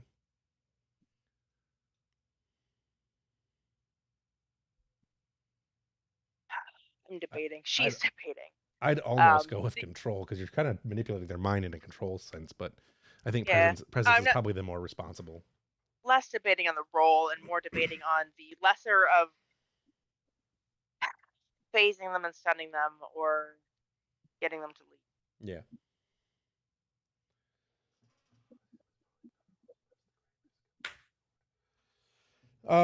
I tell you what. Neither of us like this. I'm going to go ahead and say that you're going to do that unless you want to challenge the value. Emotion in a crisis only makes things worse. You would challenge the value, and then you could not do that. I'm not going to challenge that value because I think she is, with everything that just happened, I think she is a little more wrapped up in her emotion than she ought to be. Which is, I think, the reason why Yes. Yeah, she's trying to mitigate an already bad situation, and she's not doing it in a very good way. Right. Yeah, so let's do that. We said control command. Presence and command. Presence command. Okay. Which is the same numbers for you. So. My control's a 10. Presence is 9. Oh yeah, I was reading your reason. Sorry. Let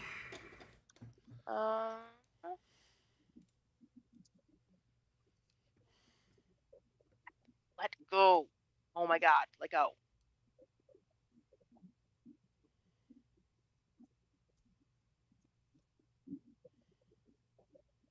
Right. I am going to use that momentum that we have. Okay, I can't see it anymore, so I believe you. There is a momentum down in the corner, unless I'm reading the thing wrong. Yeah. Okay. When the thing crashed, I also lost my roll 20. So. Oh. All right, so I got 2. Hopefully, which was, I think, yeah, 2 is on the difficulty. Yeah, that's fine. I just refreshed the page, so the roll 20 page, so that should come back up for me. Yeah, that succeeds. Nope. So this says inflicts stress equal to your presence with the intense effect. Yeah, you don't have to roll. I'm just going to have them depart. They're going to stand and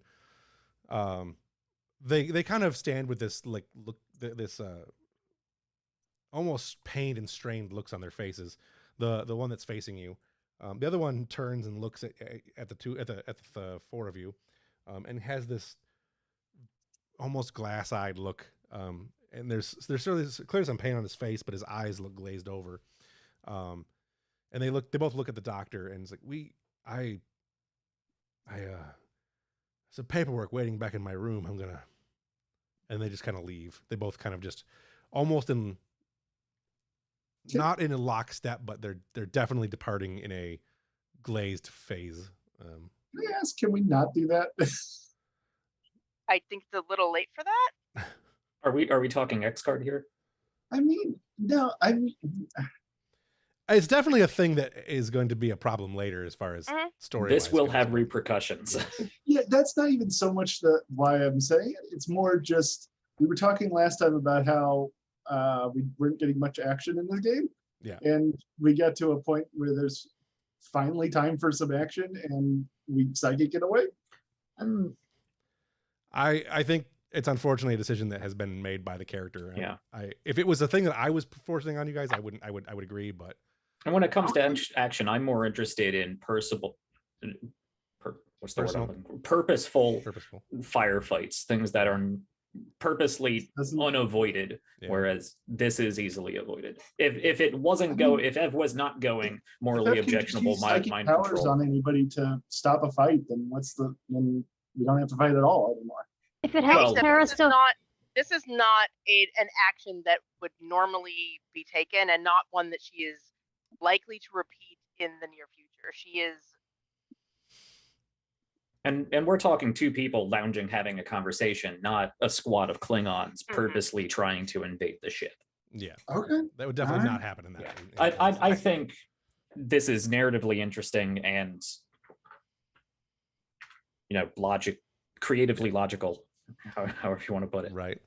I thought you guys were just going to go around and shoot him. That's what I was planning you to do. But this is where we're at. So that is repercussions that will have to be dealt with. I was this close to Varen guising as a reporter. Nice.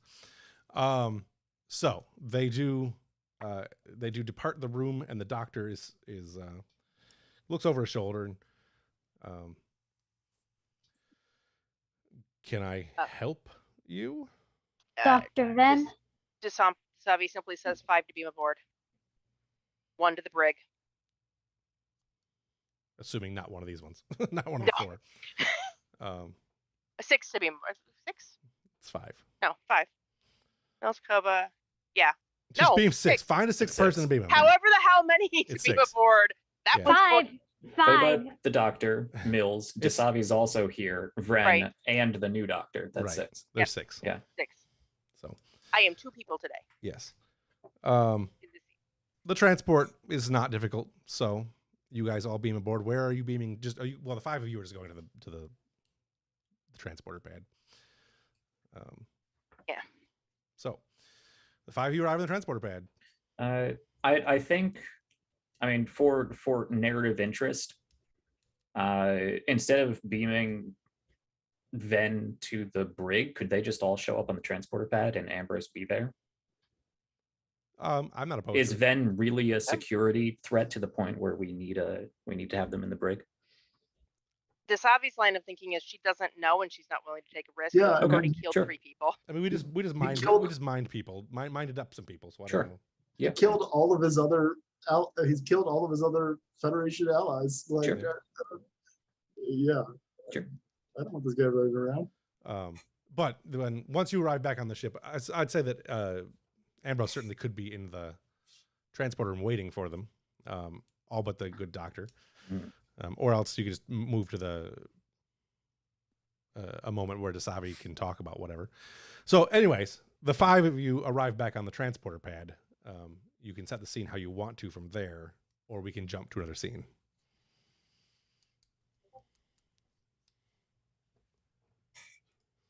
Well, welcome back, all of you. You're all here. We don't have any unexpected guests. Did you bring me any souvenirs? Did you pick up anything fun down there? Did you see anything interesting? No. I did. Tom, really? Press this button. Did you hand him something? I'm gonna hold out a tricorder. Press this button right here. All right.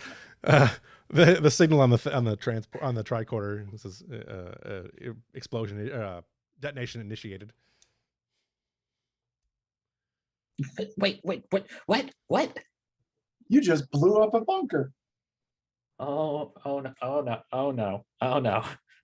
I You're, think he just presses some buttons on the transport and walks out the door. it was scheduled. You're fine. Oh, yes, sir. Slides out the door. Yes, Yeah. sure, okay. And she's gonna look at Dasabi. Where is the brig?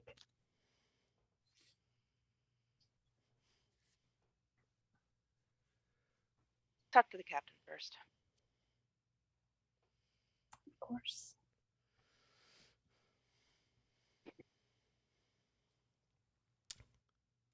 The rest of you, good work. Dismissed. Thank you.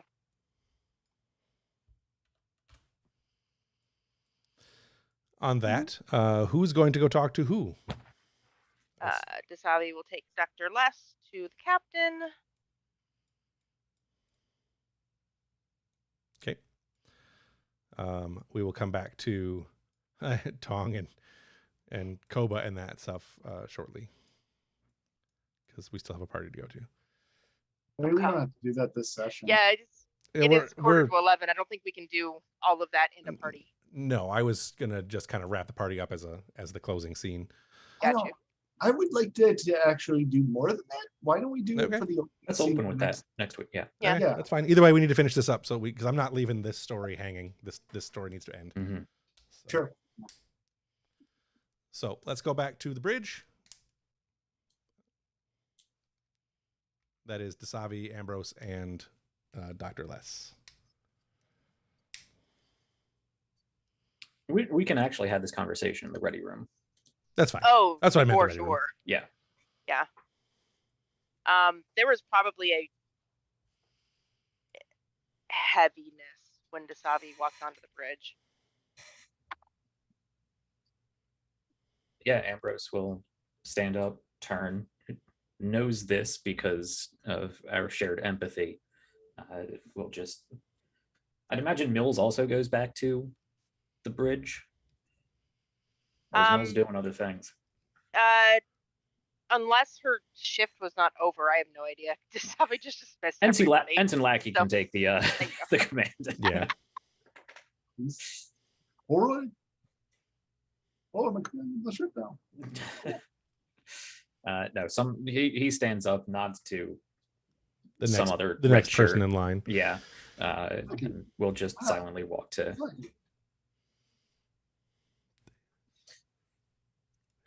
Doctor. Captain? He's in the brig.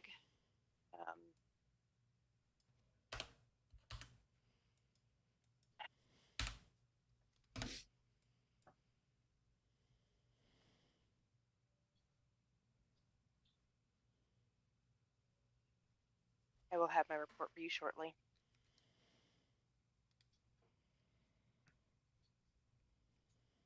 Very good. Something tells me it will be quite a read.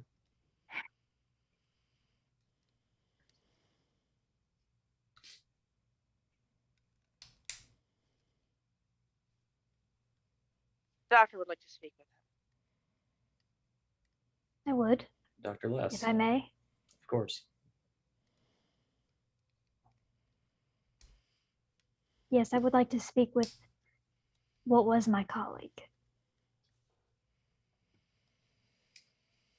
I think there are a lot of people who would like to speak with who was your colleague. You are welcome to join our conversation, as I'm not able to reach through it and slap him.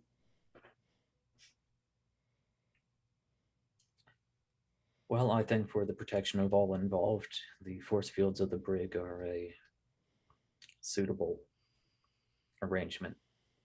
It's certainly protecting him and what he has made of himself.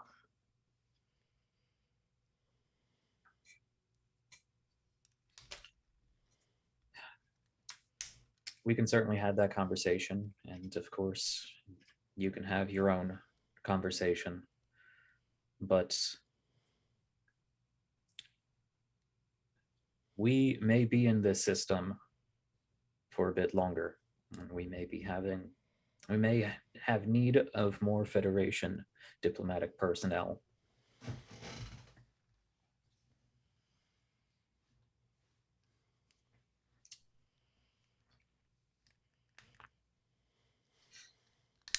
First contact with the civilization that hasn't made warp. Always messy. And the symbiote that it has? That is our dilemma. We can't take one without the other. One is clearly subject to be tried under some fairly heavy laws of the Federation, while the other should be completely naive to all of this. The Federation the has no case. death penalty. No. If you were to move the symbiont, he would die. Oh, right. Oh, no. Can it not be transplanted like The Trill symbiont symbiotes? would be fine. I think The Trill Ambrose just would not. holds up a hand and like nods for you to follow, but walks out the door. He's going to the brig. She's gonna follow. The Trill would survive. The symbiont. I mean, the Trill would not survive. The symbiont would. Right. The Savi will follow as well. Copa's already there. He's guarding. Doctor, have a team report to the brig.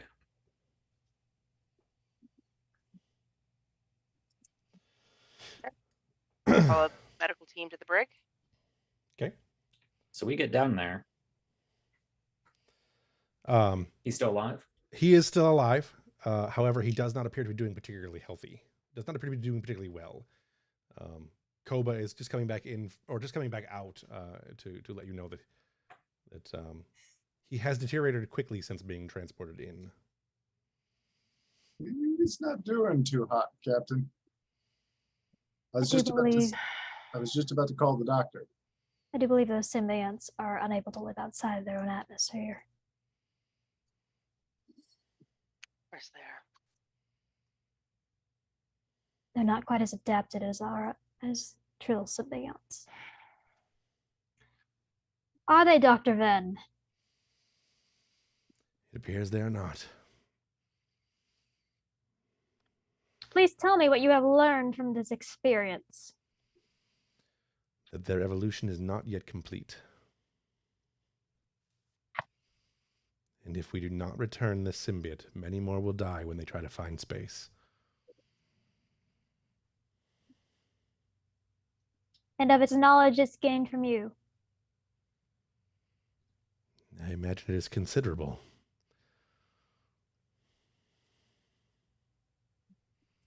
You must understand. I understand. I do not sympathize. I do not ask for sympathy.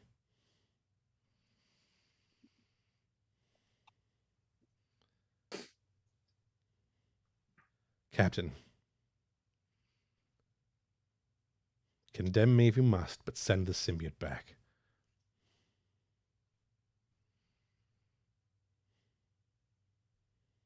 Do you know if you can survive without it at this point? I doubt it. Even if he can't, Captain, that's not an option. The symbiote's life is not subject to Federation law. Perhaps that's something you should have thought about before you decided to join with it. I did. Clearly not. She is saying this as she's like waving for Koba to let her into the brig and is attempting to stabilize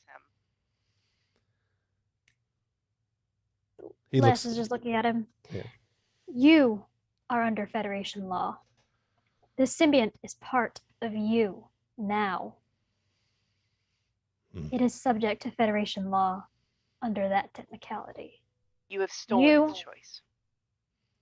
Yes. I doubt the Federation. I doubt the justice. The what is the tough? I doubt the Judge Advocate General would agree.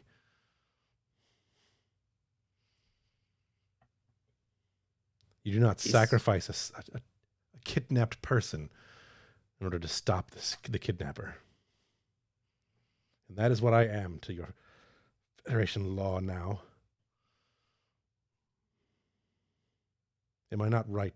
Am I wrong, Captain? You're not.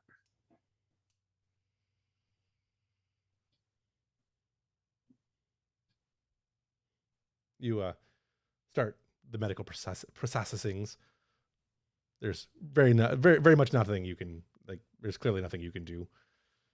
You can make the pain a little less, but you can't really stabilize him. You could remove the symbiote. No.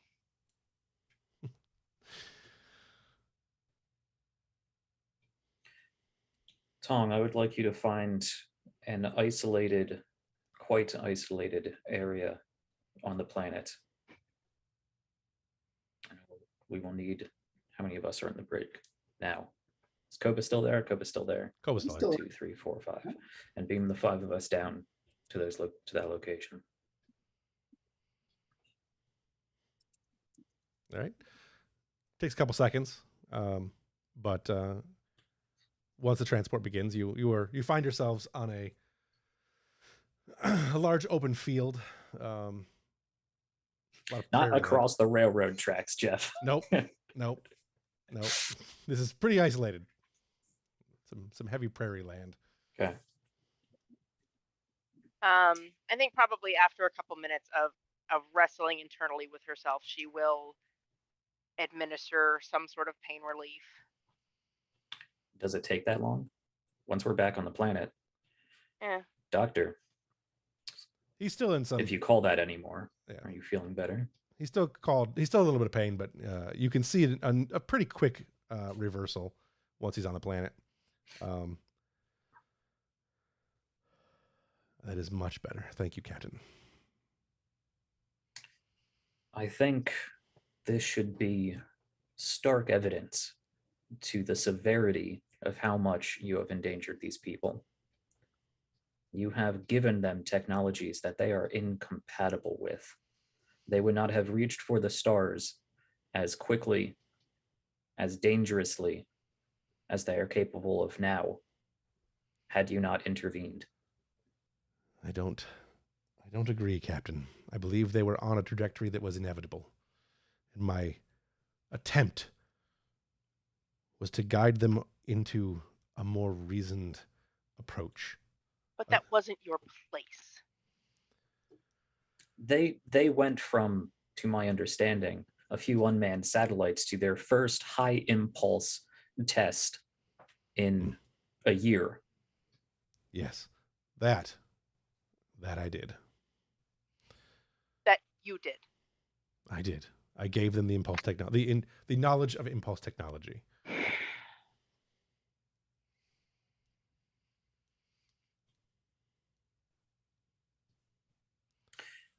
Well, they have this technology now, but it does not seem they are capable of utilizing it. Not No, practically. They already the number had. of deaths at your feet. Just in this moment. Commander. Starfleet is innocent of all deaths. I understand the severity of the crimes, Captain. I understood them when I took on the symbiote. I knew the risks. There is still an opportunity here to save these people, though. Without some guidance from someone, they will eradicate themselves. And what of the other faction? The one unbonded. They will die just alongside those who are. You can't know the future of these people. It's not your place to judge the future of these people. That's why the Prime Directive exists. It's hard, but there's a reason. It is a flawed doctrine. It has always been a flawed doctrine.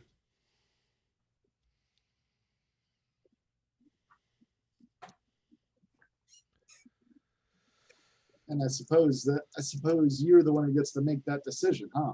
All by your lonesome. From time to time, difficult decisions must be made in order to change society. Usually by those within that society. And when they are not able to make that decision, then someone may be able to do it for them. You're telling me the Vulcans never had any influence on the progression of humanity?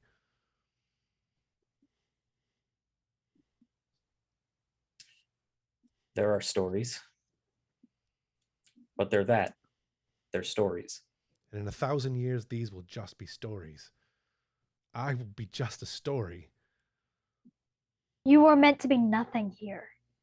You were meant to be an observer. There's a difference between possibly tongue-in-cheek inventing Velcro and giving farmers impulse engines. Farmers with atomic weapons. And no concept of the devastation that could happen from them. They'd learn. Or they would be eradicated. That is the consequence of such weapons. Agreed. And if I have to make a choice between watching a civilization burn itself to the ground or violating the prime directive of the Federation, it is not a difficult choice to me, Captain. It is not a difficult choice to me, Dr. Less. And what's to say they're still not going to burn themselves into the ground, just at a faster rate? We watched 3 people die when we pulled into system. Then my interference will have had no effect, and your dilemma will resolve itself. Your interference will have no effect except to the 3 of your own team who are dead that didn't have to be. Nor did I want them to be. It was regrettable.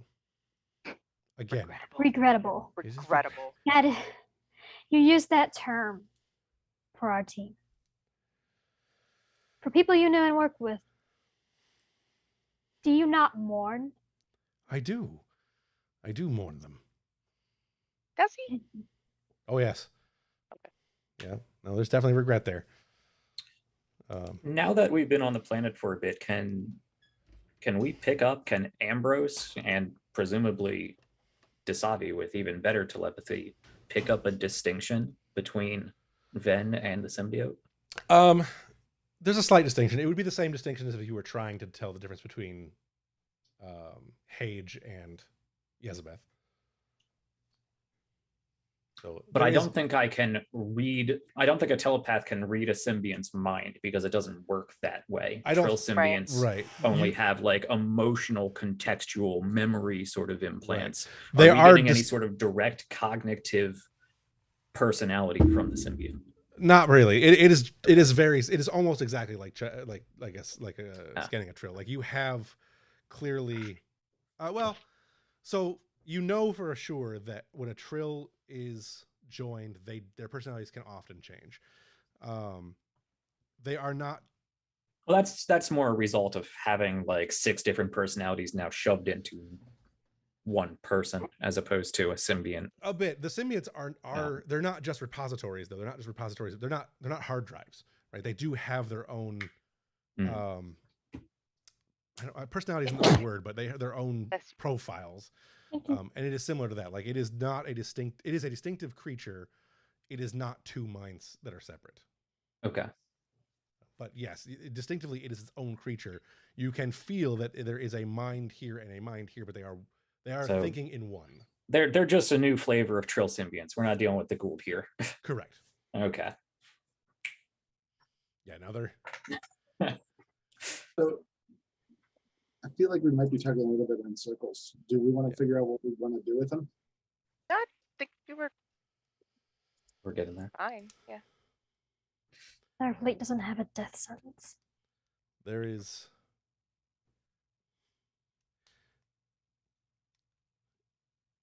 You've forced our hand, Mr. Ven, and I'm sure that was your intent. I don't think, however, that you should be the sole arbiter of the destiny of this planet.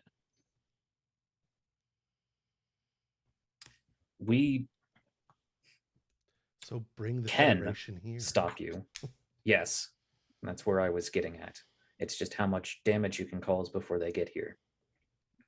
I would appeal to whatever sensibilities you have to remain uninvolved until that time, until we can get a proper first contact established. You can help ease that transition in an advisory role. That is all I desire. It's a lot more than you should get. Justice is often flawed, Captain.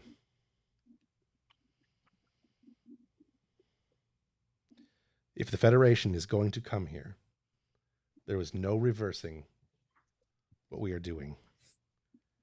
They will have to be educated. I trust the Federation can do this in a way that does less harm Than you? than themselves.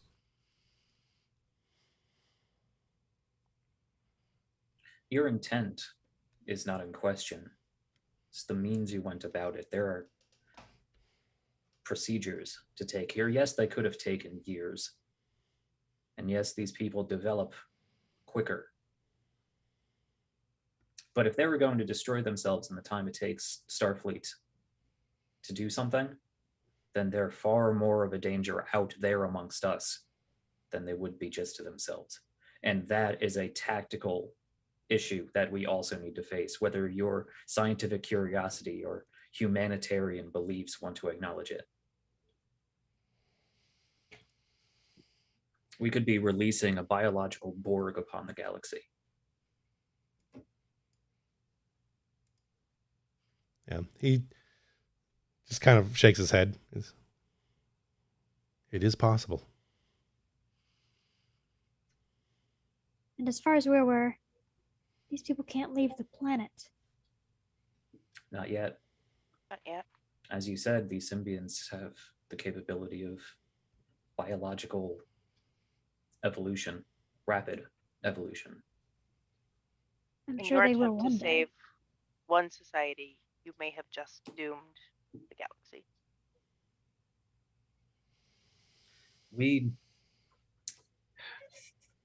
I am not qualified for this discussion, though I'm sure we could have this discussion for a lot longer than would be practical. What's done is done. We will set up a presence here, away, until we can get a proper team in place.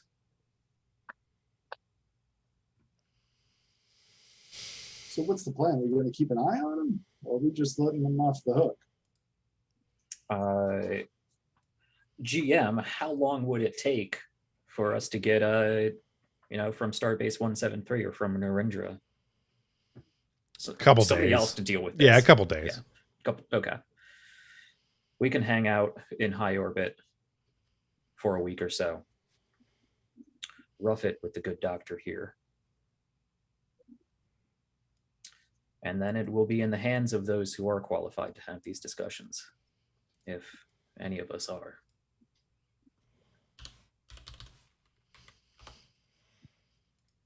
Okay. He doesn't say anything. So. But I will say, Doctor, if you do succeed in bringing these people into the Federation in some way, if we get to the point where your protections are not necessary any longer, you will be held accountable for your actions. And I hope that you have made your symbiont aware of the predicament that you have forced upon them. Because with all of our technology and with all of our guidance comes our rules. You can't have one without the other. I am, as I have said, willing to accept the consequences. The symbiote will hopefully survive. How does it feel about all of this? How in communication are you? We are one now, Captain. It was not its choice, but we are in agreement as best we can be. I wish you could experience what symbiosis was, what joining was like, Captain. It is far different than I think any human can understand. It is far different than I expected.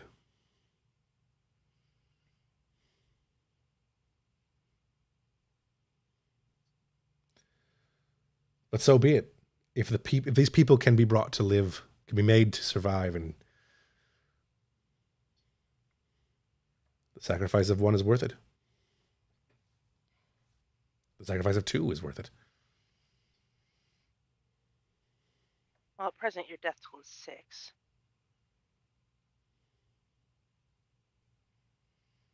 And counting. And counting. Well, I sure hope you enjoyed your stint of playing God. It was never my intention to play God, Doctor. And yet here we are. I think before we start talking in Yeah, circles, that's an excellent Fade to Black. Yeah. I was trying to find a place to put in one line, but I can't. I think that's the button. I agree. I think the chance for the line I wanted to do is already well past. So with that, let's go ahead and call it, since we don't have a final scene to do. I would actually like to have an informal conversation, I think, with Ambrose and Dasavi about the mind meddling. Okay. You want to do Or that now, save or do you that? want that to be a scene for next week? We can do that next week. Yeah, so that would be a good one for next week, because I think Ambrose that is would at be a some point good have to read the contrast after report the too. party. Okay. Yeah. Yeah. Plus, You think what? a nice contrast to the party. Yeah. Plus, it would be nice to, Ambrose has a chance to actually read the report and know what's going on. Yeah. Ambrose and Dasavi aren't invited to the party anyway. Right. That's true. All right. With that, let's go ahead and wrap it up. What was the moment that stands out most to you this evening?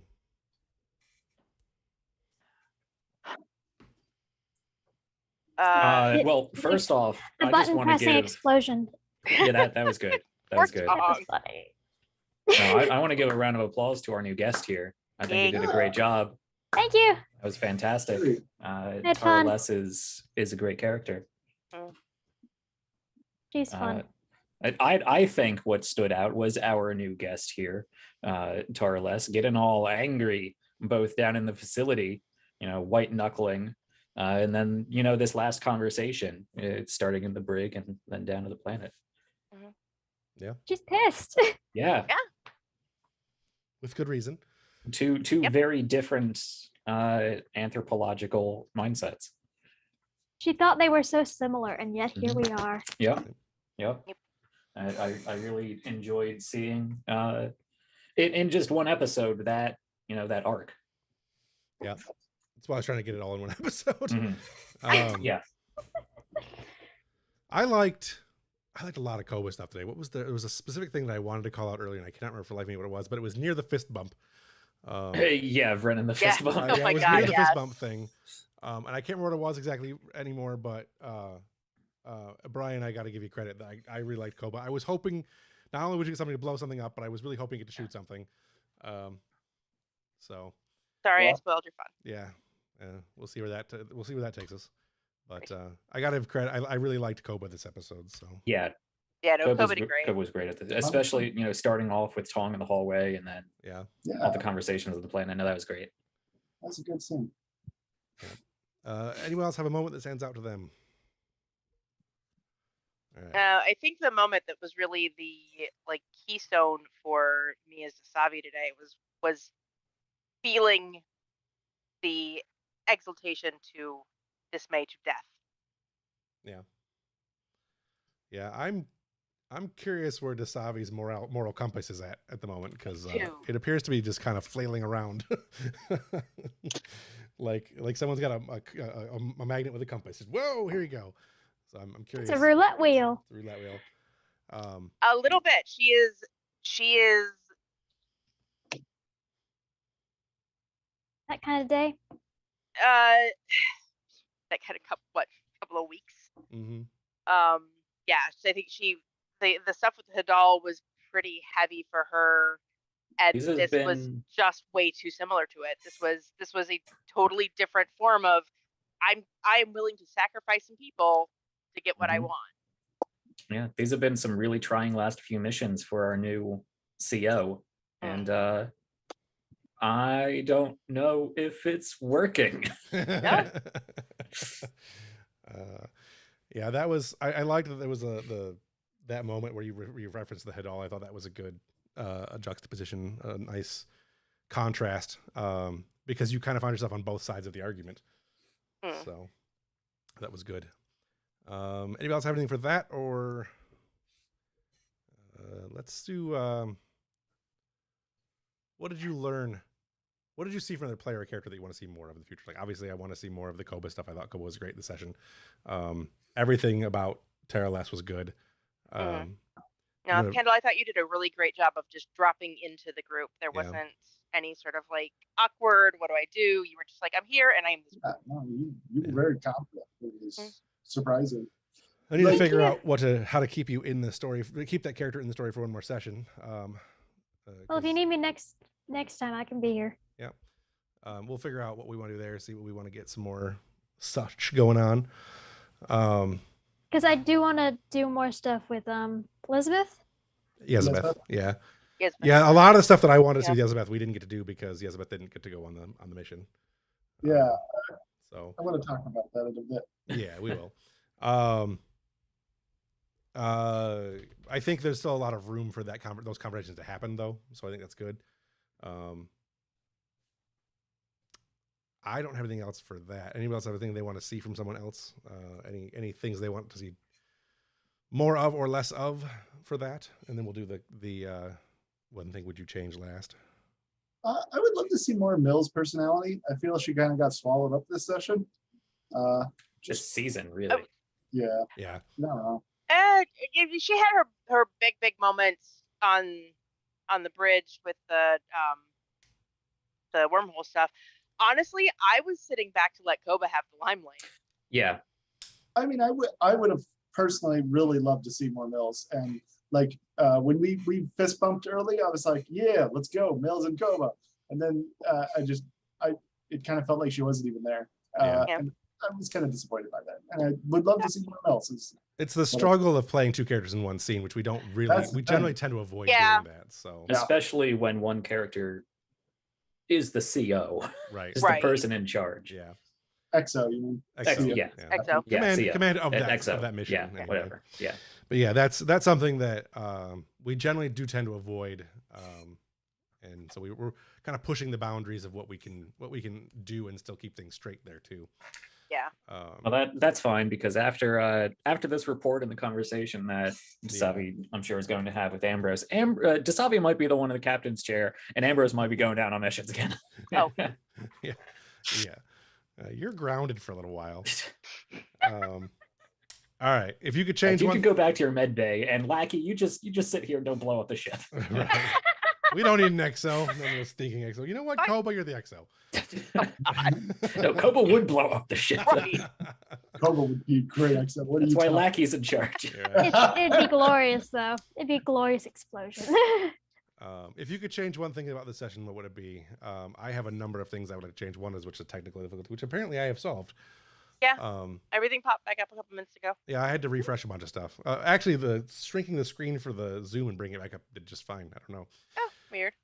Anyways, I would have personally, and I don't want to steal this from anybody else, but I would have liked to have seen. I don't know how I feel about Dasavi using mind powers to manipulate people. So I'm hoping that I'm looking forward to seeing the consequences that the crew will do for that. Because if I don't want that to be a regular thing, I think that's going to have immediate hard consequences. Yeah, I lost an entire campaign to that, and we never went and did the proper follow up to that. And I'm like, I'm willing to let it go because I want to see what happens. I think this group can handle it, but I really want to see where that goes. And there's always the potential for Admiral Aralani to have a step in if he needs to. No, and it is not something that I intend to do. It's not something I ever really intended to do. She is very morally against it. Yeah. It was, like I said, she was trying to mitigate the amount of damage, and she didn't want to risk a firefight and kill more people. Yeah. The that particular value on your sheet though might want to be or at least re-examined, because the idea behind that seems to me to be that emotion can cause too much trouble. You are now seeing that it causes too much trouble. So you've got to reconnect with that value or something. I'd like to see something of that value be either changed or brought stronger into the light in the future.